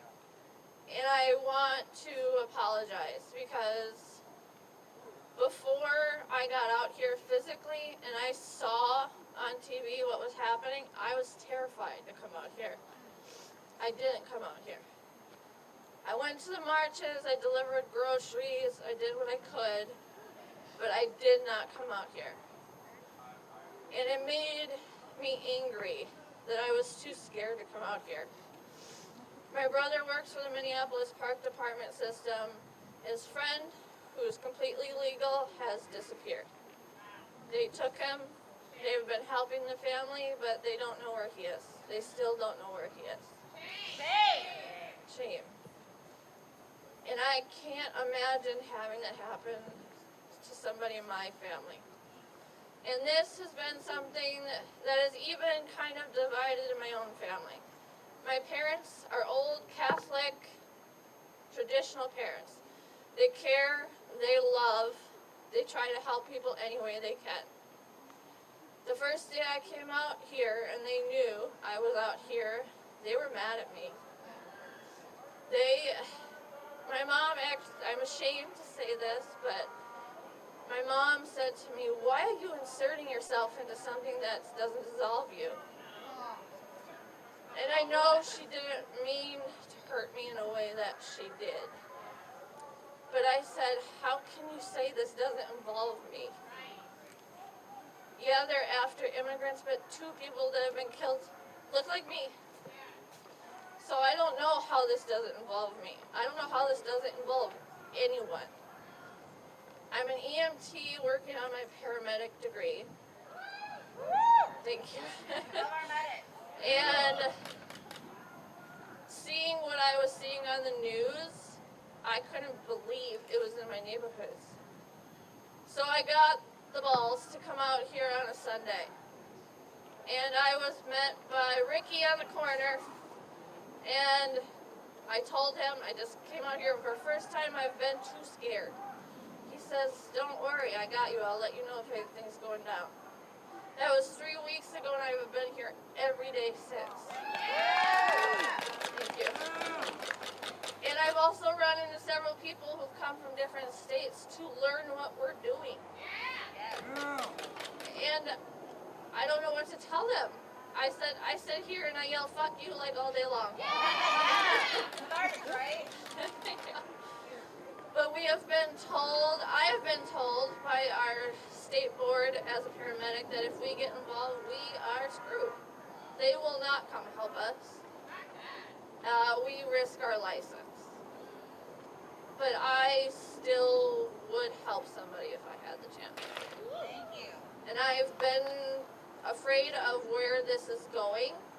Seeing the lies, we're ramping down, we're leaving the buildings empty. Only 5 hours later, 20 people are released. Why are you lying to our faces when we're here?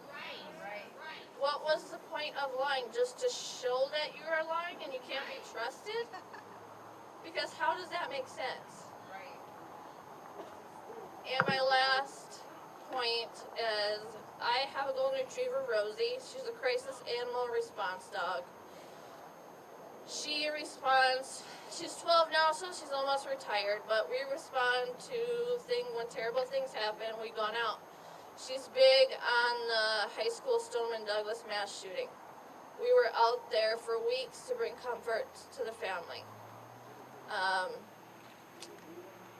I have had ICE parked outside my house now because I delivered groceries. I've stopped doing that because I have almost led them directly to people we are trying to help. We have purchased a separate car, and my 19-year-old son is now doing the grocery deliveries while I am here. Yes. My dog can no longer go to the bathroom in the front yard. We have found hot dogs with rat poison in them. So I have had neighbors texting me saying there's a car parked outside your yard. I'm like, yep, don't worry about it. But their main tactic is fear. And I am here to say I am sorry and I am ashamed that it kept me away from here for so long. Can't be everywhere. I wish I would have been here in the beginning. I did. And my parents still don't understand why I come out here every day. They said one person doesn't make a difference. And I said if everyone said that, we wouldn't have 40 people out here every day. So while you may think you feel small, you're just one person, but us, one people, create this. That's it. Thank you.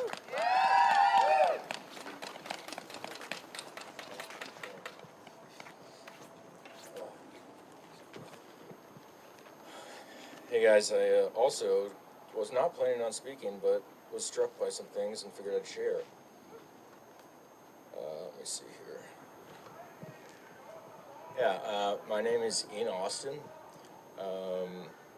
veteran of 6 combat deployments to Afghanistan.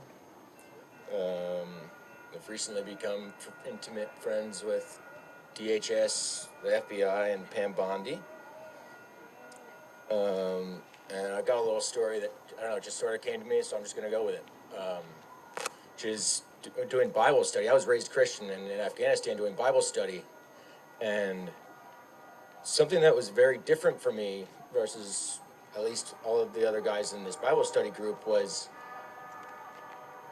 I was under this belief, I guess because of how I was raised, and that we're at war with these people, but if somebody in their heart believes what they're doing in their heart of hearts is right, how could we judge them? How could God judge them? How could they go to hell, right? And I am like, how am I any different than these people that we're fighting against, that they're raised to believe this is the most honorable thing you can do? And I'm here thinking, oh, I'm doing this honorable thing. Turns out I fucking wasn't. It wasn't honorable. But how are we any different? And that always really stuck with me, because what I received back was, no, these people are evil and we're killing them and they're going to hell. And I didn't quite sit right with me.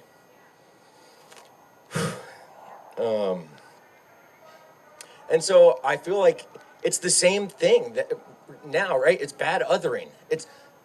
These others are separate from us. They are the problem.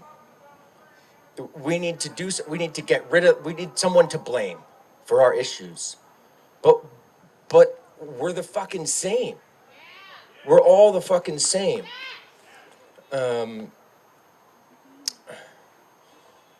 Yeah, so that's what we're seeing right now, right? With our black, brown, indigenous neighbors being terrorized, right? What, as I understood it, they sent us, right? Like, we're calling this terrorism, and these people are terrorizing their people, and you're sending us to war under the auspices of that, and the same shit is happening here now? Like, it's hard for me to fucking wrap my brain around. But my message is that we're the same, and when that came to me, I thought, oh, you know what? I've written a poem about this, so let me see if I can remember it. The opposite of love is indifference. We look at the same things and see something different. Projecting reality, never taught how to be, taking it out on we. We're partly unique and we are the same. That's duality, the part that makes us human. It's hardly just me, yeah. We all go through it. Hard to live life until you start to lose it. Each heart beats, only separate in name. I another you and you another me, see. We are the same.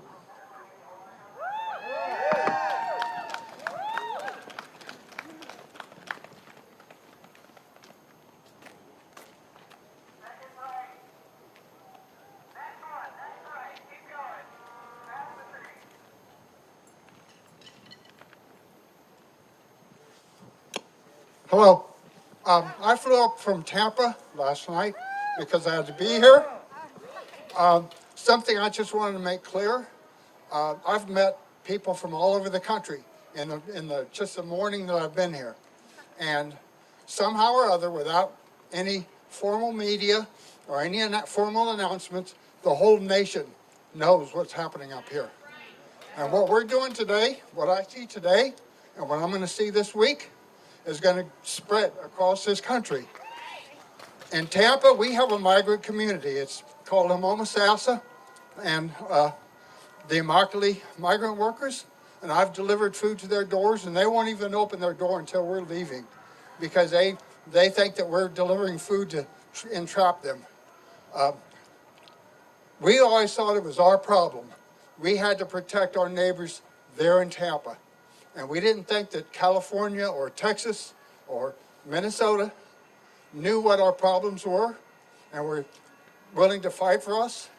What I see happening today is this is so well organized and there's so much heart that's been put into this that this is going to spread nationwide. And this is the beginning of a unified fight across the whole nation. We are going to change this country.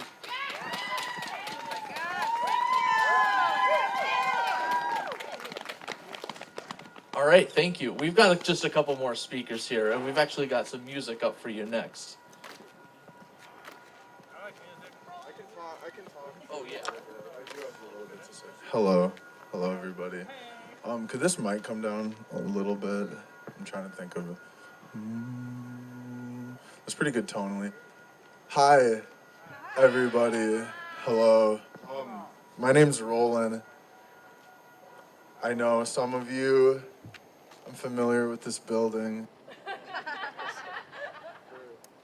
The mic went all the way down.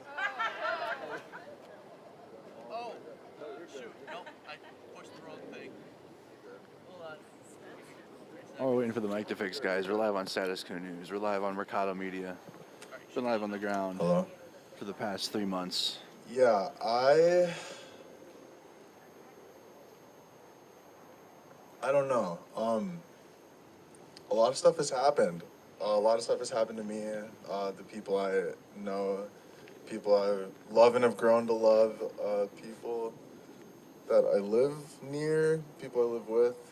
I was born in Minnesota. I love this place. I love it more and more every day. It's just terrible. It's just terrible. It's absolutely terrible. It's hard, isn't it? Like, who lives here and is like struggling? Literally everybody. It's super weird. We all know about it. Oh, if I walk, is this like some type of like feedback matrix? What? Okay. Hold on just a second. How loud is it gonna be? Just wait, turn it up. Turn it up. Should I slam it? Keep it up, keep it up, keep it high. Should I slam it? Put that up, put that all the way up. I'm gonna slam it. I'm gonna slam it. I made this song, I didn't even think anyone was gonna listen to it. It's kind of about like, the first couple lyrics are about like, oh, storming the Whipple or something. Like, hypothetically, just kind of an inference to be drawn from the lyrics. Okay, I made this song like a month ago, so my vocals are on it already, so but okay, let's see.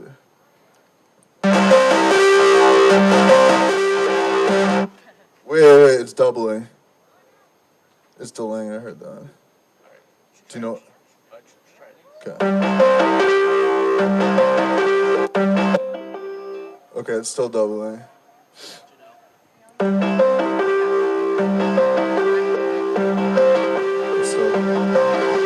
It was still doubling. Do you?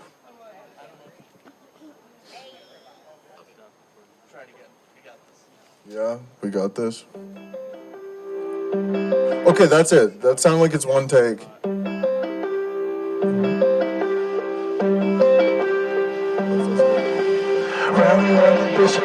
Okay. Go up. You sure you don't want that? No, we can hear in the background. But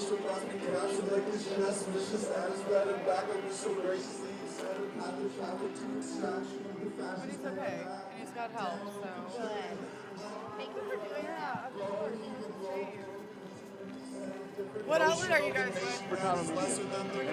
God above us all, and then it's everybody next.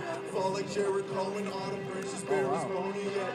You can stand for all or you can sit for you alone. Another Minnesota winter, cold and hard and bright like home. Jesus speaking to the heart like the receiver on the phone. Healing soul is like a song because the first step is a tone. May unity please hear me invoked in every moan and every tear from every eye and every cry from every stone. The light of the world, the light shows darkness as we know. Love your enemy, although they try to take away our home. Try to take away our home. They kill. Just tuning in, we're about to talk to a gentleman here who helped start the Operation Dildo Blitz. No, I didn't. Well, you helped. You didn't help like the genesis of it all, like the idea of it all. Is it on? It is. Like, let's have you stand in the sun so that people can see it. There you go. All right. Well, first introduce yourself. Hi, I'm a Hans Chikos. I'm a U.S. military veteran, combat veteran. Served in Afghanistan. I'm an Eagle Scout. Let's give it up one more time. I'm a farmer. I own a vineyard and winery. I'm multilingual. I'm a dad, a husband, many things. What inspired you to get involved? I mean, you're a veteran. Thank you so much for your service and everything you've done for this country. But what inspired you to get involved in the protest movement, or just pushing back against this administration? I took an oath. Same as any veteran and stuff. I swore to uphold and defend the Constitution of the United States. I take that oath seriously. And the administration is kicking all of our rights on a very regular basis, on a daily basis. My wife is from Hungary. She's an immigrant. She has been under threat. My workers are Ukrainian war refugees. They all had their homes bombed to shit and stuff. They came here. I taught them all English. I taught a lot of them how to drive. I taught them a profession. And all of them are under threat too. And that is all just so untenable to me. It's a threat to them, it's a threat to my business, it's a threat to everything I'm doing. And like I said, it's also in just complete violation of the Constitution. So yeah, that's why I'm here.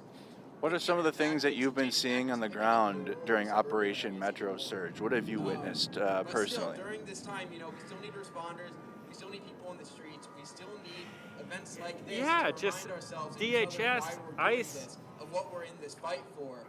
But this is a bit of an opportunity too to being jerks, just being complete unconstitutional jerks, shoving people around, not using warrants, violating people's rights. They are a completely unaccountable, secret police force that's only accountable to the president. They're disappearing people into what Fox News coins as gulags, and I would agree with that. People go in there and a lot of them disappear. Some of them get deported, some of them get released. There's a lot of people that just disappear. And all of that is untenable. I personally witnessed the court proceedings in the Whipple building before, when you could go do that.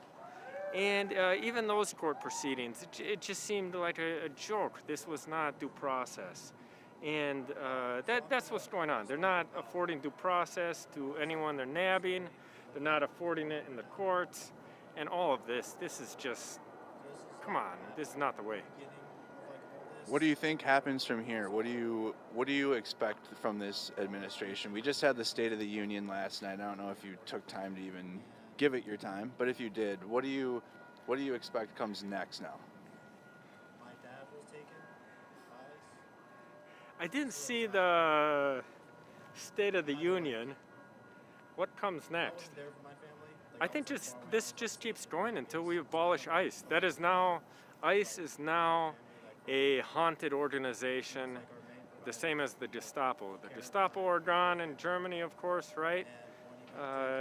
They do not use that term for police, for anyone. It's a haunted term, and the same thing exists with ICE now. It now has a haunted history.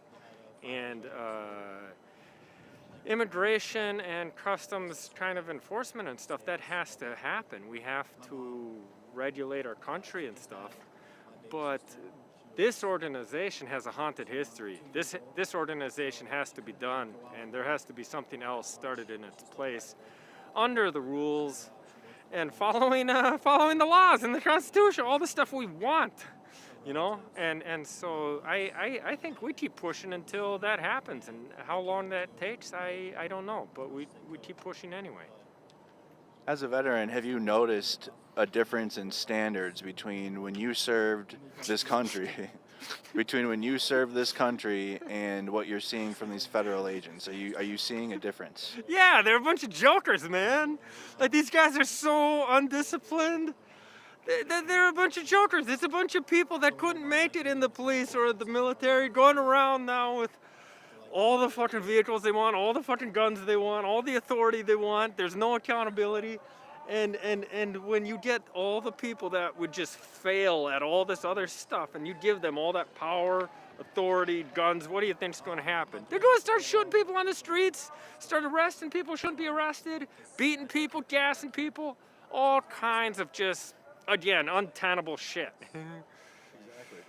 What's it been like right now in Minnesota? Obviously, it's cold. Let's just be honest with the viewers. It's cold again. We had a false spring. Is this a false ICE out? Is ICE really leaving? Are you seeing ICE leave as Tom Homan said was going to happen? No, from what I see, they're still around, like plenty still around. If there's a drawdown, I'm not personally like on the ground. I'm not seeing it. I'm not seeing it on the ground. They're still carrying out the gulagging, same as they always have. And if you take a look and you search for a few vehicles, these ones with the missing front plates, these out-of-state back plates, these heavy tinted windows, sometimes they got guys in them with masks on and stuff. If you take a look around for those kinds of people, these vehicles and stuff, yeah, you still see them plenty around. They're not gone. There's, if anything, the operations, they may be like, oh, we're out of the Twin Cities, right? Yeah, they're just decentralizing. They're moving to Edina, they're moving to Minnetonka, they're moving to Anoka, Elk River. They're just decentralizing, and they're going super incognito and shit. And that's actually a lot of our work is finding them. And that's what I've noticed too. Yeah, from reporting on everything that's been going on, I've had to adjust, and it looks like they've gone from the cities to the suburbs. What are some things that people in the suburbs should be aware of, maybe or like even in the rural areas? They've been watching as well, but how can we support the efforts in the rural areas and places that ICE is now targeting as they've changed their tactics? If you say that sentence out That's loud, actually a then you question immediately that realize I've been that pondering a all- lot because I am all from a rural voices area. should I'm be a farmer. presented. I live an hour and a You know, half where's west this of here. represented? And I live out in the sticks. And generally speaking, Trump tends to have much more support in the rural areas. It's amazing how much that is declining currently, but he still holds sway. You know, I'm from Meeker County. Meeker County voted 82% toward Trump last election. So I'm like living in like middle of like fucking Nazi Central. But even out by me, so many people still find this just ridiculous, and we can't. This is not the way. And even they know that. But as far as getting a mobilized force to patrol, to scout, to all this infrastructure of resistance that we have here in the cities, yeah, that doesn't really exist out in the sticks. And that's not a thing that I have a super clear answer on at the moment. It's a thing like we got to work on. Absolutely. I would have to agree with that. What keeps you coming out here like right now? I mean, it is now we're almost in March now. It's at the end of February. We've been going for 3 months. You know, some of us are tired, and you might be tired, but you keep coming out here. It's cold, like I said, it's cold. What keeps you coming out here in this specific moment, like right now?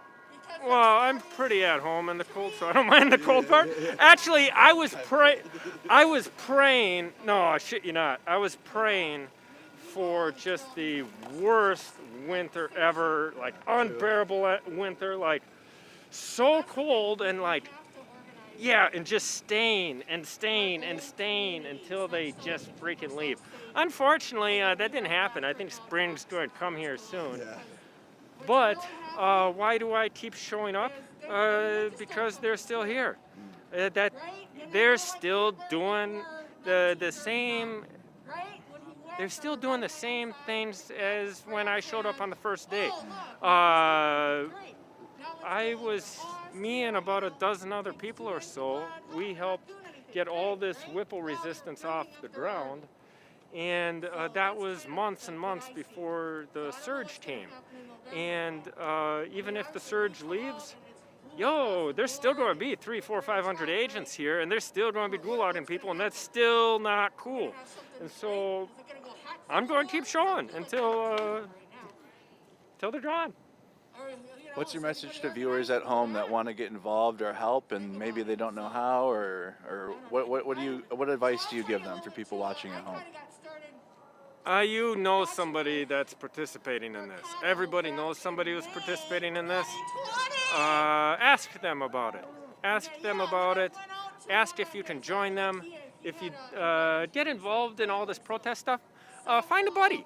Find a buddy. It's always good to find a buddy, especially some of the little bit more spicy stuff. You should not be doing that alone. Find a buddy, get involved. Once you get involved,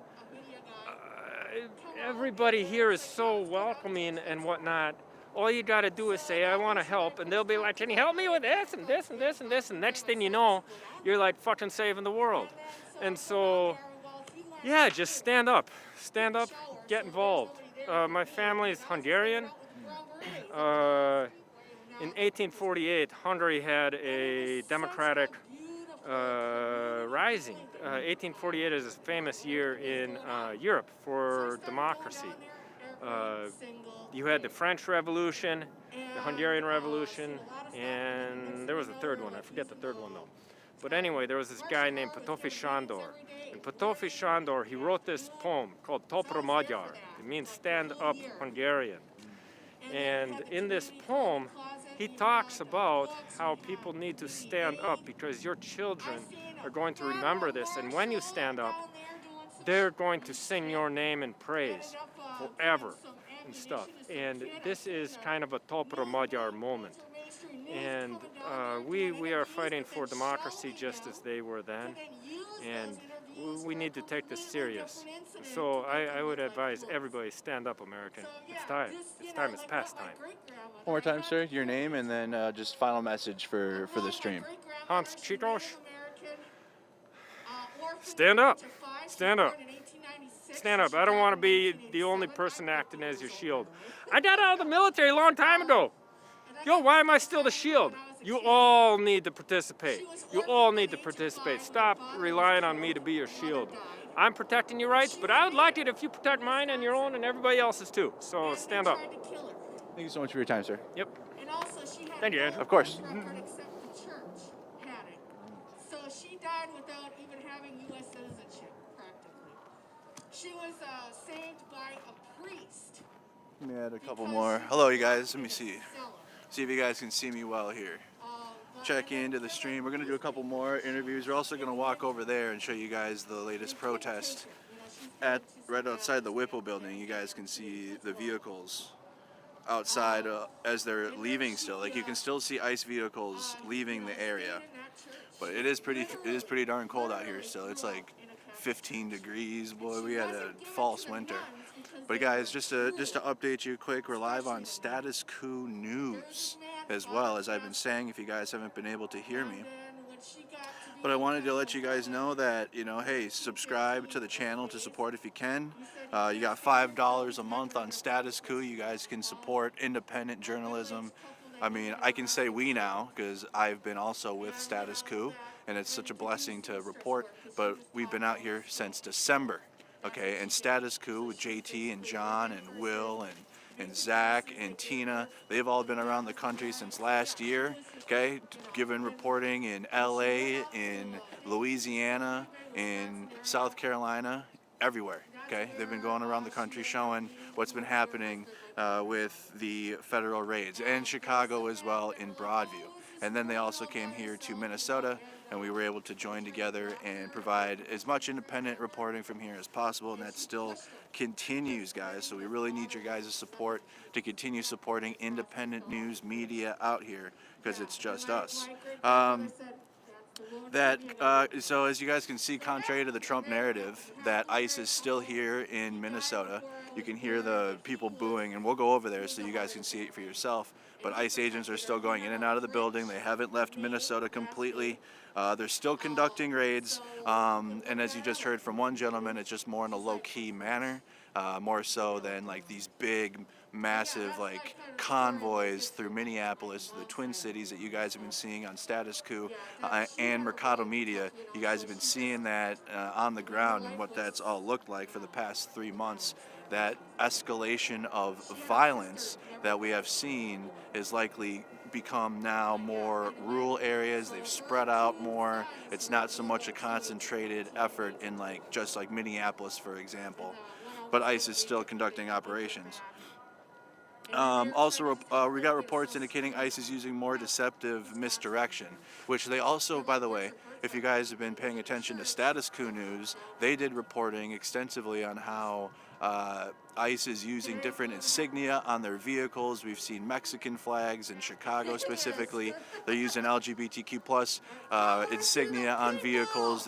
People have reported that they're using like fuck ICE stickers specifically to try to like throw people off from not tracking that vehicle. Be like, oh, is that an ICE vehicle? Oh, they have fuck ICE on the vehicle. Must not be. It's a deceptive tactic, and ICE has been using that to try to throw off observers. Also important to note that Trump did not even mention ICE in the State of the Union address last night. We watched it. I covered it live on Mercado Media, and I just reacted to it. I know many of you guys are watching the alternative, and that's fine. But I wanted to see if Trump was even going to mention the horrible operation here in Minnesota, and he didn't bring it up once, let alone the murders that ICE has conducted. Okay, so again, guys, we're live today, and I'm hoping I'm going to be live on Status Coup all week for you guys. It's up to Jordan, but I'll be live on Mercado Media all week. I'm going to go over there now and show you guys the protest and talk to some more people. But it's like a whole week of protests this week. We got today, tomorrow. What day is it? Is it Wednesday today? Today, tomorrow, Friday, Saturday, and then I think Sunday. So I think we got multiple consecutive days of protests and updating you guys on what's going on here in Minnesota. I've taken a little bit of a break.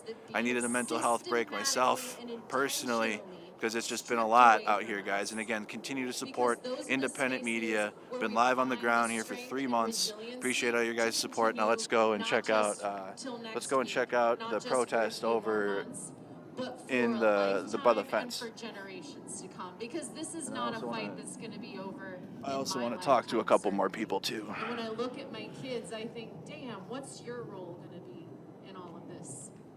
While I'm moving, put into the comments where you guys are all watching from. Put it in the comments where you guys are all tuned in from, if you guys could. If you haven't been, Veterans for Peace, my local chapter, I am the chapter president. I realized I didn't do any introduction, and half of you might be like, who is this person? But Veterans for Peace, my local chapter, has a social there every Wednesday night starting around 9 o'clock. We usually shut it down, or at least some of us do. So please join us there and really start to think about how you can come into closer and closer relationship with the people that you've been fighting with, because we're in this for the long haul. And so on that note, I think I'm just gonna, should we do some chanting? Should we do some like loud chanting? Should we start with the classic? Fuck ICE! Fuck ICE! Fuck ICE! Fuck ICE! Fuck troll! Fuck troll! Fuck troll! Fuck troll! Alright, I think you guys are gonna like this one. This is from Run Around Convention, you and I thought donuts were gonna sing this. But it's a really good chant, and I super love it. So, you can just repeat after me to start with, and then we're gonna slow it down. I believe that we will. I believe that we will win. I believe that we will win.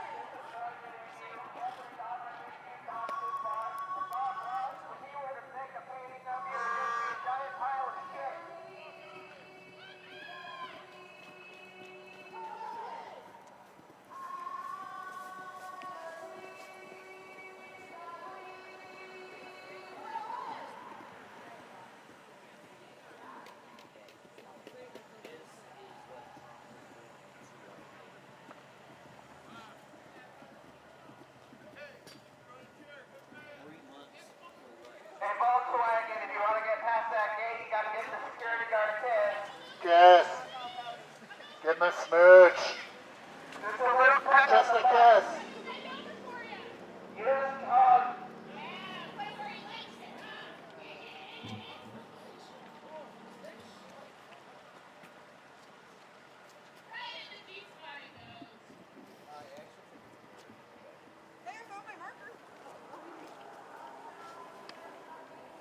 Friend, foe.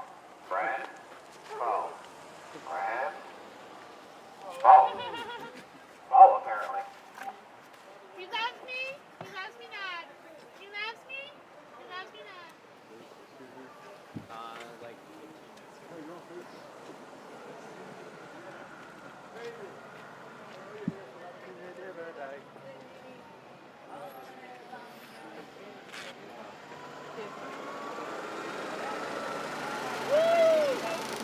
Big guy with a truck is making like this now. Come on now. Oh shit, fat boy, you better get ready. Your ride's here. Need a big truck to haul that fat ass. They need a big old truck to haul that fat old ass. Turn around, show us the pearls, motherfucker. Sorry, I got a little distracted over here daydreaming about your yeasty esophagus. What's your favorite pizza topping, but you can't say cum? We got pizza over here. What's your favorite pizza topping, but you can't say jizz? Suck my balls, you fucking traitor. Fucking pussy! Bend over for me, motherfucker! Person had a mask Come on. over here and toss my salad for me, you fucking commie. Nobody fucking loves you. Leave your mask on if you're afraid of us, you little bitch. Only pleasure you're ever gonna get, huh? Let's get talk about it. Keep sanitizing, bitch. Keep sanitizing.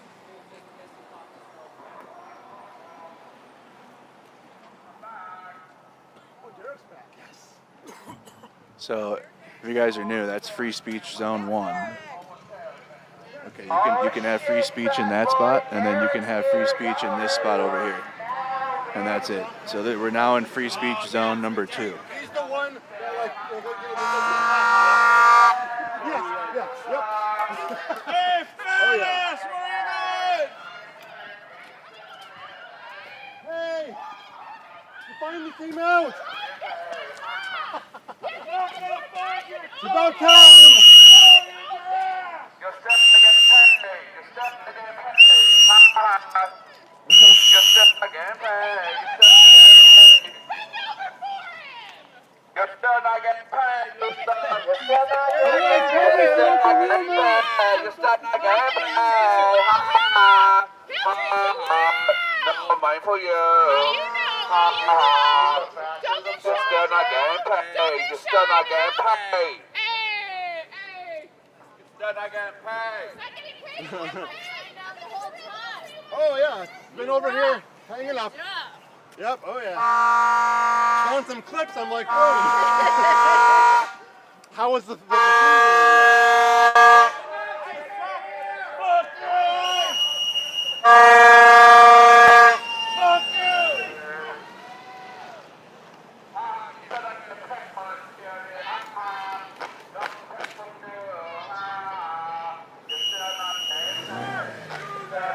Doesn't appear the unmarked vehicles have gone, so I mean you can sit out here and see ICE is still in Minnesota.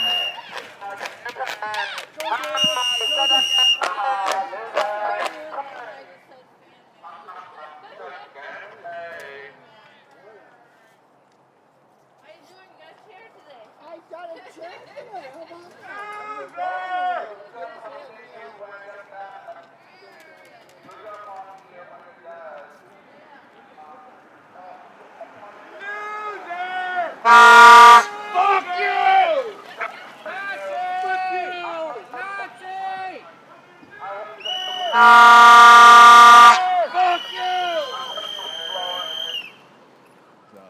Just up here on a Wednesday, and you got ICE agents going in and out of the building, as you guys can see.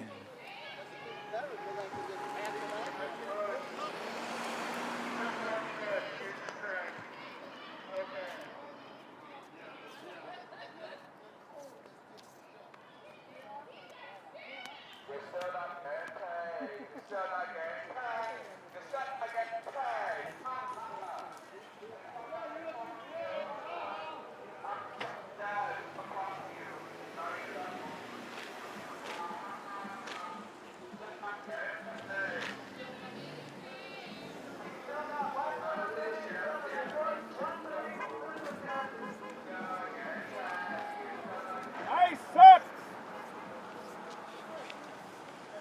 I suck! Loser!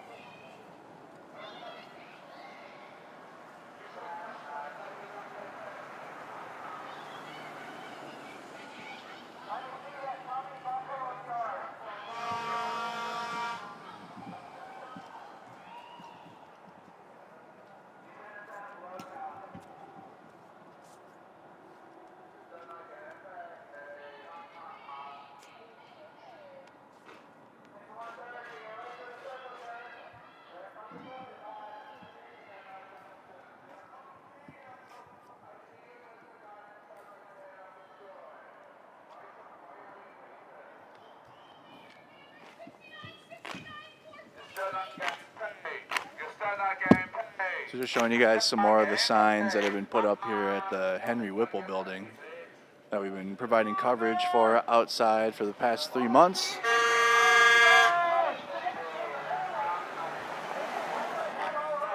As federal agents still continue to go in and out of the building.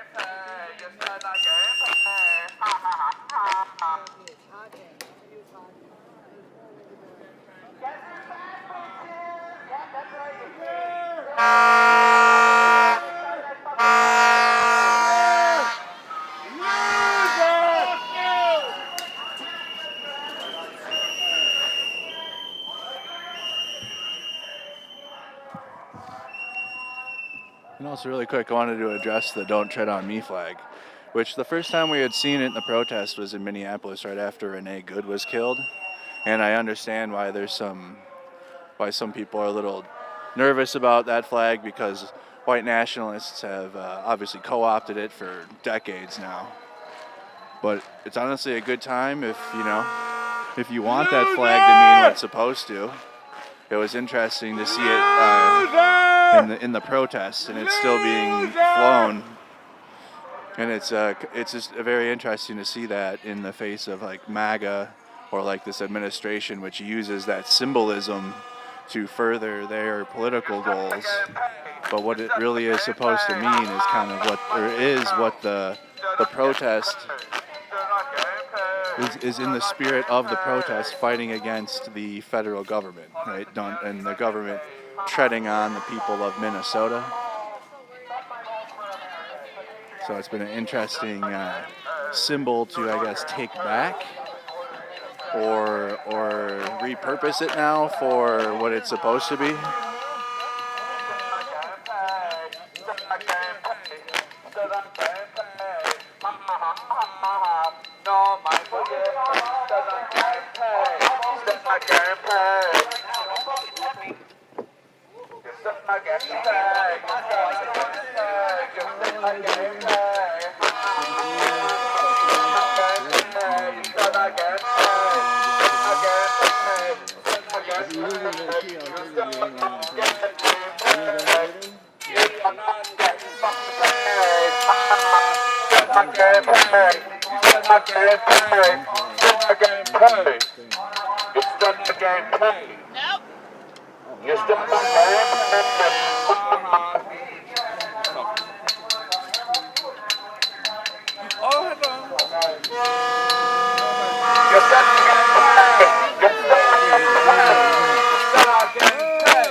Go get your money somewhere else. No one wants to find you. No one wants to find you. No one wants to find you. You are not getting paid. Crazy motherfucker! You let everything get stinky here, huh?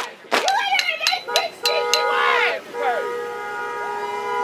I can't even fall asleep with how big your shit is! Derek, why do you keep showing up out here? You keep coming up out here. You've been the police detained you for a little bit at the Richfield Target. You're still out here with your Because fam. we can't be silent or complicit, because they're still here. Just because the sheriff's van is not here, just because the sheriffs are not here, doesn't mean that they're gone and they're not leaving. Because if you go to the backside, there's cars everywhere. Just because it's empty right here does not mean they're gone. It just means that they are somewhere else, in Minnetonka, somewhere else. You're still seeing federal agents? It's just a little slower, but they are here still, but they are hiding right now in other places. Minnetonka, I heard, but they're still here with all these cars in the back. And I'm not being dramatic. They're still here, and I'm not gonna be complicit over this. Thank you so much for your time, Derek. You guys will follow activist Derek. Dildo dance party!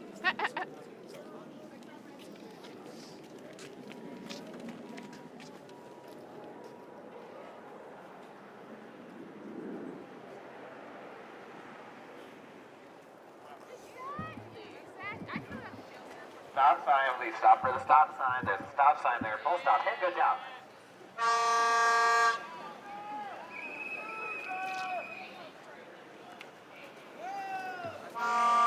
So again, guys, we've been live on the ground here for the past 3 months with Status Coup News and Mercado Media.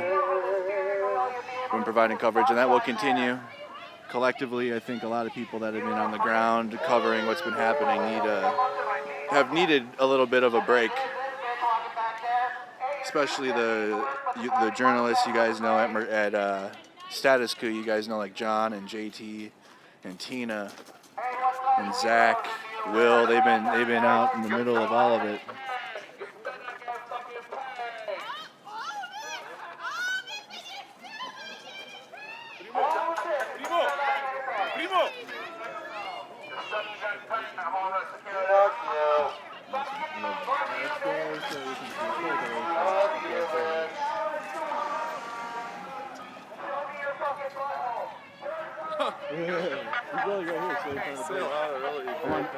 for status quo as well. Today. I know, that's Is that- awesome. yeah, I saw exactly. that you did that. Or So you're this is on probably it. good to get a follow-up for him. Let's get you all. Yeah, let me back up a minute. I should have spoke. Everybody was bugging me to speak, but I mean, you. I'm try to let other people. Yeah, exactly. Everybody knows my story. I've been kind of everywhere. All right. Well, first, I mean, reintroduce yourself in case people don't know. Well, I'm Chris Ostrushko, also known as Minnesota Angry Man. Tim Miller gave me that moniker. Tim Miller gave you Minnesota Angry Man. Yes, he did. Yep, Tim Miller from the Bulwark Media Group. They do really good work, and I got to talk to you so they can hear me. You were just also on John Oliver. I was. That was pretty cool to see.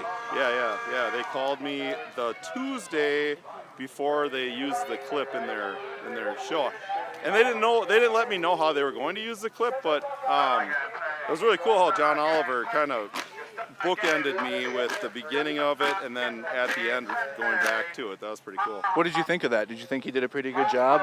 Yeah, I did. I thought he did a really good job explaining what was going on, and I like his satire, even though it's obviously real. Yeah. Yeah. I like John Oliver's style. I like the way they did it. I also like Status Quo's interview with you too. I feel like they were able to let you speak and everything. That's why. So give us an update after all that. You went viral. You gave your thoughts in the middle of we were being flashbanged and tear gassed, and the federal agents they just shot another person that night. Right. Give us an update. Well, how are you doing now? What's the situation here with Metro Surge? What are you seeing on the ground? I mean, as far as I know, it really hasn't let up. I'm still seeing the exact same stuff. They're quieter about it. They're more discreet about what's going on. They've found different ways, going earlier in the morning while people are at work or trying to get to work. And then they're in the suburbs. It's a lot more spread out, so it's harder to cover. And people are tired, so there aren't as many observers out there as there was before. As far as myself, I mean, I've kind of become a full-time activist. I'm trying to figure out where to go with it. And I mean, the reason why I got involved in the first place, well, a couple of reasons. One, my wife was mad that I was sitting at home fighting with MAGA all the time.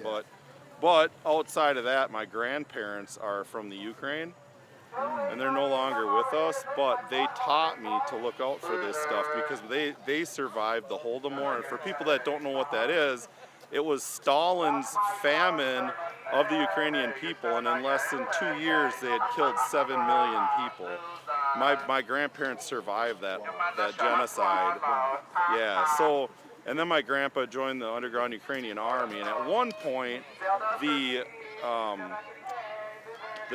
Germans had caught the underground army and convinced them to fight for Hitler, with the promise that they would go after Stalin and Russia afterwards. So my grandparents have always taught me to look out for exactly what's going on here today because it mirrors what's going on or what had happened to them back then. We haven't got to that point yet, but it is the start of that type of regime. Yeah, he did, yeah. That's my daughter. Oh, nice. Your grandpa fought in Stalingrad as well. He did, yes. Wow. Yeah. Incredible. Also, it's also kind of modern day as well. We just had the anniversary of Russia's invasion of Ukraine, modern day. Right. Russia's carrying out an invasion and fascism on Ukrainians right now. And I've also been kind of telling my audience too, like, hey, if this continues, it's going to become like what we've seen and what your family's experienced and what others have seen around the world. I'm sorry. you gotta give him a moment. But yeah, it's very good you bring that up because I like that you're using other examples of like throughout history and geopolitics. Why do you think that is important for us to learn from historical precedent, things throughout history? Why is that important for us to learn from that and apply it to today? That's all we can go off of is what we've learned from the past, and that's the reason why it was so easy for that to happen today here, is not enough Americans have experienced anything like that, and their families haven't experienced anything like that. So they're not being taught what to look out for. We're not taught that in history class. We know about the stuff, but we're not taught about it. That's what baffles me about like the Israelis right now and the genocide in Gaza. that's so hard to wrap your head around when they went through that. So why would you bring that upon another culture? It's crazy. I agree. So you said that now you've kind of become more of an activist, and you said you're trying to figure out what you want to do with it. Where you're at with that right now? Do you want to do more on the ground stuff? You have an Instagram page. I see you trying to do some more social media. Are you going to balance both? What do you think you're going to do going forward? I think what it's going to end up being is, as of right now, probably podcast work. I am in talks with Bulwark Media to possibly join their podcast team. Yeah, my daughter and my wife are helping me. I always have to say that, otherwise they throw it in my face. Because I'm not the most computer literate person out there.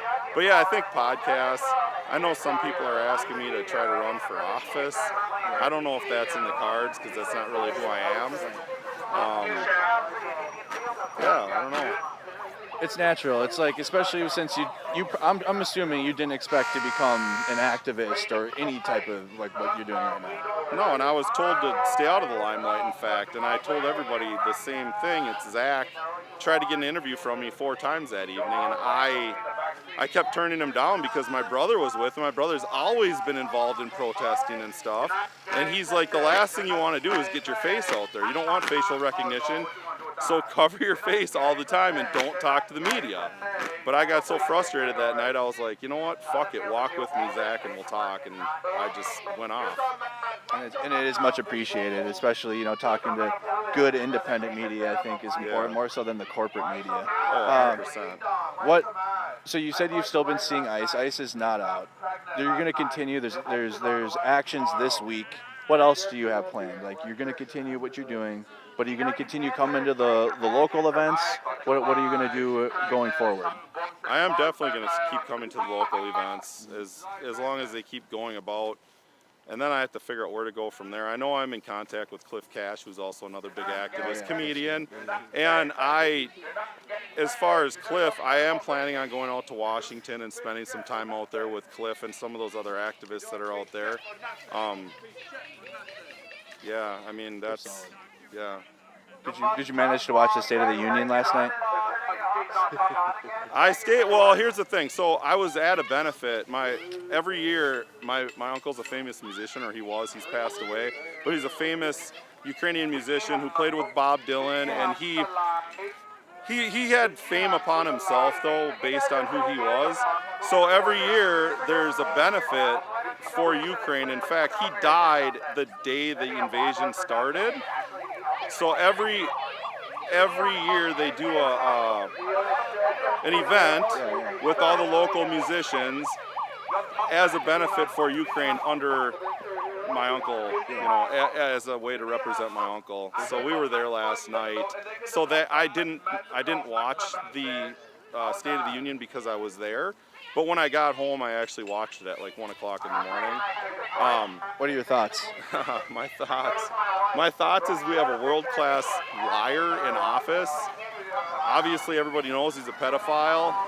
He's a vile human being. And he doubled down on everything that he said.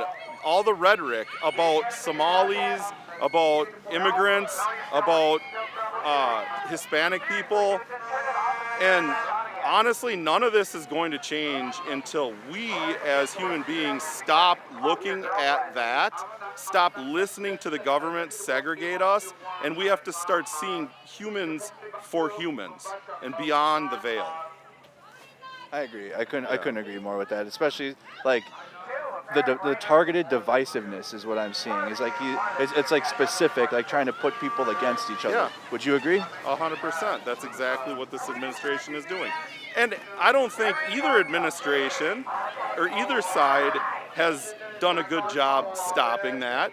I believe they all work hand in hand. I think that we need more regular people running for office that actually care about humanity. What are you looking for in a politician now? Like, if you're going to be excited to vote for someone, or you're going to go out there and like try to be involved, what are you looking for in someone that's a leader? Well, I don't know if the people that would be watching this know who Talrico is down in Texas. I'm looking for somebody that is looking to change the system. And it's hard because when you run for the Democratic Party, you have to follow their platform. If you run for the Conservative or Republican Party, you have to follow their platform. Although that party's been hijacked by MAGA, it's not even a conservative party anymore. So that's the hard part. I think we need to get rid of all the money in politics, and we have to allow other parties, other platforms to run. You know, they have to spread out the money. They've got to cap that money somehow. But that's what I'm looking for. I'm looking for real people that actually care. And I know over time people get tainted by the money because it's hard to say no to money. But we need people that are willing to put that aside. I don't know who the guy's name is in Maine, the clam fisherman. Do you know who I'm talking about? I don't. He's amazing. He's a good guy too. Oh my God, he's amazing. Maybe Chad will put his name in there and I'll read it out. He's amazing. So you like Talrico and you like guy from Maine. They're doing really good. What do you like about them? What stands out to you? Just that they're real people, and when they talk, you can relate to them. You're not talking to some billionaire or some millionaire that we don't relate to. You know, when you don't relate to people, and those people aren't willing to fight for the average Joe. These new people coming in are willing to fight for the average Joe because that is who they are. Graham Plattner, I think. Yes, Graham, yes. Yeah, Graham Plattner in Maine, so you really like Graham Plattner, yeah, he's amazing. Thank you. Chat was on it, dude. Yeah. What message do you have to people watching at home? Because obviously you got involved. You did not expect to get involved in the fight against Trump, like we can call it, or the resistance against Trump. MAGA, Trump, yeah. So, what message do you have to people that might be watching at home that, you know, I hope they're not on the fence still of what's happening, but say there might be, you know, there will be. What's your message to those people? Stop listening to the politicians. Honestly, stop listening to the news. I'm even pissed at our local politicians because they keep saying ICE is done and people are doing victory laps and they're doing victory laps and going on podcasts and going on the Daily Show like Mayor Fry did. Yeah, we have not won anything. This is still going on. We have to stay active. Stop listening to pundits. It baffles my mind that if you go out and see Alex Preddy and that shooting, that you have to go to a pundit to listen to what you just saw. They tell you what you just saw, even though you saw it with your own eyes. Start thinking for yourself, go out and see what's going on. That is how we're going to get through this, not by listening to pundits or podcasts and people tell you what you saw. You know, obviously, independent media is what you should be watching. There are podcasts out there that good, but obviously one side is just insane. I don't even know how to explain it. MAGA is crazy. They've lost their mind. Yeah. All right, one more time, sir. Your name, how they can follow your work and support your new activism that you've started now. Crystal Strushko, go by MN Angry Man. I'm on Instagram. I'm on Facebook, and on Blue Sky. Thank you so much, buddy. Yeah. Appreciate your time. Oh yeah, I can show the you stickers. show your I got stickers. Stickers. Hell yeah. I love that. It says, I got to work in the goddamn morning just like everybody else. Yep. Oh yeah, I got a couple other ones. He's got a couple more. Yeah. This is fucking nuts. That's a good one. Yeah, and then I got. You got to get these to John Oliver so you can have him on John the show. Oliver. Oh, and I got this one. That says, I don't give a shit who you are, where you came from, what color you are, it doesn't fucking matter. This is wrong. Based. Can I? Oh yeah. I'm gonna get a couple of those. Yep. Yeah, this is collector's items. Oh, sure. All right, buddy. Have you met Andrew Mercado? Yeah. Nice to meet you. Awesome. Very nice to meet you. Remember I was at your softball game back in 2020? Yeah, I remember that. Yeah. That was He's I still play softball. He's doing independent work with Status Coup now. Yeah. Yep. Working with them. So I was like, I need to give them a follow-up too, because I saw that your interview. Right.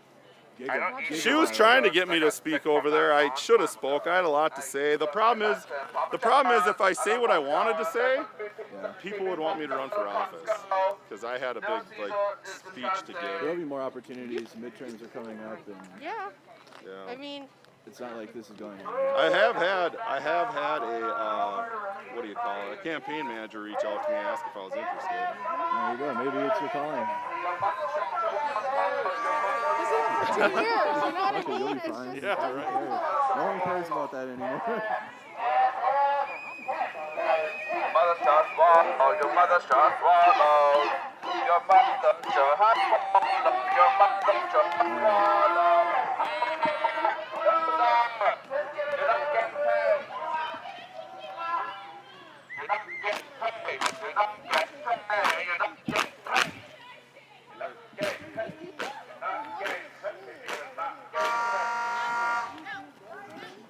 You're not getting paid. You're not getting paid. Hi, Karen. How are you, Karen? Hi, Karen. Nice talking to Karen. Nice knowing you, Karen. I don't know why you're scared of Jaden, dude. All right, let me make sure you guys can see me. All right. I'm still going. My bad. I'm wrapping here soon. You could crush Jaden. Oh yeah, he's I little. heard his leg got busted in Michigan. Yeah, he got something happened to him. Fucked up, yeah. Okay, chat. You guys see me well? All right, perfect. All right. So quick, just to give you guys another update. We're live coverage out here today. There was a community open mic for people saying songs. There was slam poetry. People were just sharing what they thought after these past 3 months of Operation Metro Surge, which ICE agents are still here. They're still going in and out of the building. There's few vehicles on this stream. You guys could see them going in and out. They're also on the other side going in and out. So ICE operation is still ongoing. They might not be out here in mass like they were. It might not be the scale, because when we first got here, when I first started, and when JT showed up, and right in the way in December, like, it was hard not to see ICE agents, right? Like, we'd be out there driving around, and we would see ICE agents, like, without even trying. Like, oh, there's an ICE vehicle, there's an ICE vehicle. They were everywhere. So, like, we might not be in that mode right now, to where it's just, like, every single place you look, but they're still in the rural parts of Minnesota. There's still, the operation has changed, because the politics of the operation has made it so hard for Donald Trump and this administration to want to continue this federal occupation of Minnesota. It's just, the politics are against it, the public opinion is against it, and MAGA operates 100% off of public opinion. Well, 90%, because the other 10% will be like whatever Trump feels that day. But if the public opinion against MAGA is so bad, then they're not going to want to be able to continue it in the scope and scale that they were. So it's not over, but the scope and scale has changed, and they're spreading out into the more rural areas around Minnesota. So also, I want to reiterate that ICE is using misdirection. They're using deceptive tactics as well. So you have the operation changing in the scale and scope, but you also have ICE agents using stickers on their vehicles, using fuck ICE symbology on their vehicles. We saw this in Broadview in Chicago, where they had the Mexican flag on their car and they're driving around, and it's to try to distract observers and people that are seeing what they're doing, and also try to muddy the narrative, like, oh, is that an ICE agent? Who is that? And that's why they're wearing, or that's why they're putting those insignias on their vehicles. What else we got here? Just some notes. I took some notes so I make sure you guys get updated. And also shout out to Jordan from Status Coup. Guys, support Status Coup News. $5 a month will contribute, and that's all you got to do to support independent media. And I'm just being honest, like $5 a month for any independent media is like that carries us to the promised land. Take it from me. Like, I know you guys hear it from JT and John and Tina and Zach over there on Status Coup. But I tell you what, from Mercado Media, I've been able to be a solo dolo for 6 years off of some $5 a month, not even, like $2 a month. Okay, that continues independent media work like you wouldn't believe. Okay, guys, I promise you. Just that supports independent media. It's so easy to do. I appreciate everybody that supports. And it also provides people like me to be able to report for amazing platforms like Status Coup, right? I'm able to, someone like me is able to transcend. Status Coup is able to transcend. It all just works out with your guys' support, okay? Your guys' support continues our work on the ground, and we're not able to do it without you. Literally, we cannot. We cannot. There's nobody else giving us funding. So there's no billionaire like, oh, I really like this independent media. Let me give them some money. That doesn't happen. It does not exist, okay? So it's really, truly on the support of all of you guys to support independent media. Trump didn't even mention ICE in the State of the Union address last night.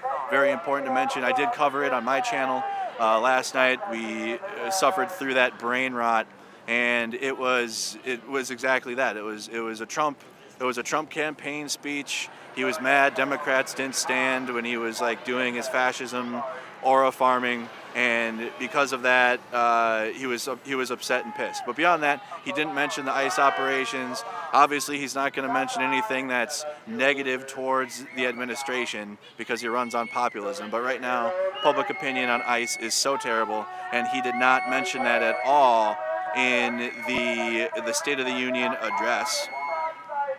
Let me see what else we got here. This week, also this week is the start of a week long of events. I know it's Wednesday, it's not Monday, but we have events coming up. We have events today, which you guys just watched, events tomorrow, events Friday, events Saturday, and probably Sunday too. I got to look at my schedule, but I do think we do have events on Sunday, and I'm going to be your reporter. Okay, so with Mercado Media, you guys are stuck with me no matter what. But on Status Coup News, we'll be live out here for you guys on the ground, giving you guys all the latest. We'll be talking to people. There will be marches, bigger events, like up here at the Whipple Building. You guys can see it's hard to organize here. It's like the North Bank up here. Like they got T-walls and fences and free speech zones, so it's a lot harder to organize and really do good journalism up here. Really, it's just tough outside this building, but we got plenty of marches, plenty of activities coming up. You got the brass band that's going to be coming up at the end of the week that I'm going to be covering and talking to those guys out there. More people that are more activists that are involved on the ground. I'll get you guys connected to them so you guys can hear from them directly on what they have planned coming up in Minnesota. I mean, beyond this, guys, like if you're wondering, like if you've been looking at the coverage and like where has it been, this administration has plans that are not good for the country. This is like one phase of it, okay? This is just one opening phase of it. I covered on my channel, and I know for a fact that Status Coup News has talked about Project 2025 and the administration, the Heritage Foundation, and the plans for this country, and none of it is optimal. None of it is good, you guys. So, well, right now the ICE operation is like, again, changing scope and scale. They're moving to the rural areas. It feels like it's slowing down. We still have 3 more years of this administration. Who knows if they're going to launch a war in Iran? Pay attention to Status Coup News for geopolitics. I know they have great reporters that cover the geopolitics of the news and what's happening with war or anything that's going on there. I'll be covering it on Mercado Media if we're going to do anything with launch a war in Iran because things are so bad. If any of that's going to happen, we'll make sure you guys get the information about all that. But while this ICE operation has slowed down, nothing is changing in terms of the fascist goals of this administration. And I want to make sure you guys stay resilient and you guys don't start thinking that, you know, hey, things are good and the vibes are not with MAGA, which they aren't, okay? Definitely not. But stay resilient, okay? Make sure you guys pay attention to all the live updates from Status Coup News and all the reporters doing their work. And also here at Mercado Media, we'll be streaming more. I've been taking a mental health break a little bit. I've been gaming a little bit. I have a gaming channel. And I've just needed to kind of just wipe my brain a little bit from the chaos that we've experienced here in the Twin Cities for the past 3 straight months. And it has been chaos, you guys. It has been. You guys have been watching it live, nonstop. We just as journalists in the middle of it, getting just tear gas flashbanged. You had Tina was shoved down to the ground. You had John and JT out there in like some super tear gas, just inhaling all of it. So, I mean, we're going to give you guys the stories of what's happening here on the ground. That's not going to stop. And I just want you guys to please be resilient and understand that even though this operation might feel like it's ending, this Trump administration is not ending. Okay, we still have a long way to go, all right? You guys are great. I appreciate you. Thank you so much to the Status Coup viewers for having me. I'm so blessed to be a reporter for you guys when available here in Minnesota, and I can't wait to contribute to more. Mercado Media, you guys are awesome as well. Thank you so much for watching. Hit the like button, subscribe to the YouTube channel if you haven't done so. Again, support Status Coup News, $5 a month. $5 a month. Same with Mercado Media. Whatever you want, if you want to, but just the lowest amount supports you guys, independent news. And I'll see you guys on the next one. Andrew Mercado reporting for Status Coup News and Mercado Media live outside the Henry Whipple building at Fort Snelling, Minnesota. You guys have a good rest of your afternoon, and I'll see you guys tomorrow.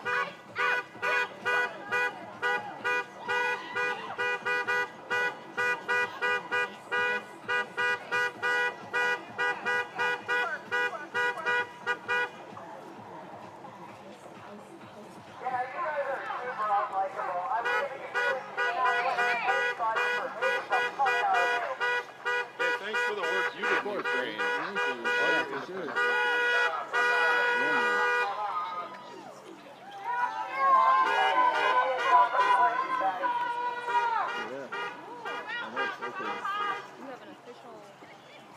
Well, this is mine. It's like for Mercado Media. So like bigger than me by like 7 times. At least 7, 8 times bigger. That looks good. They better come up with it. He is good. I'm gonna be seeing these around all week. You guys gonna be out of all the events all week. Yeah.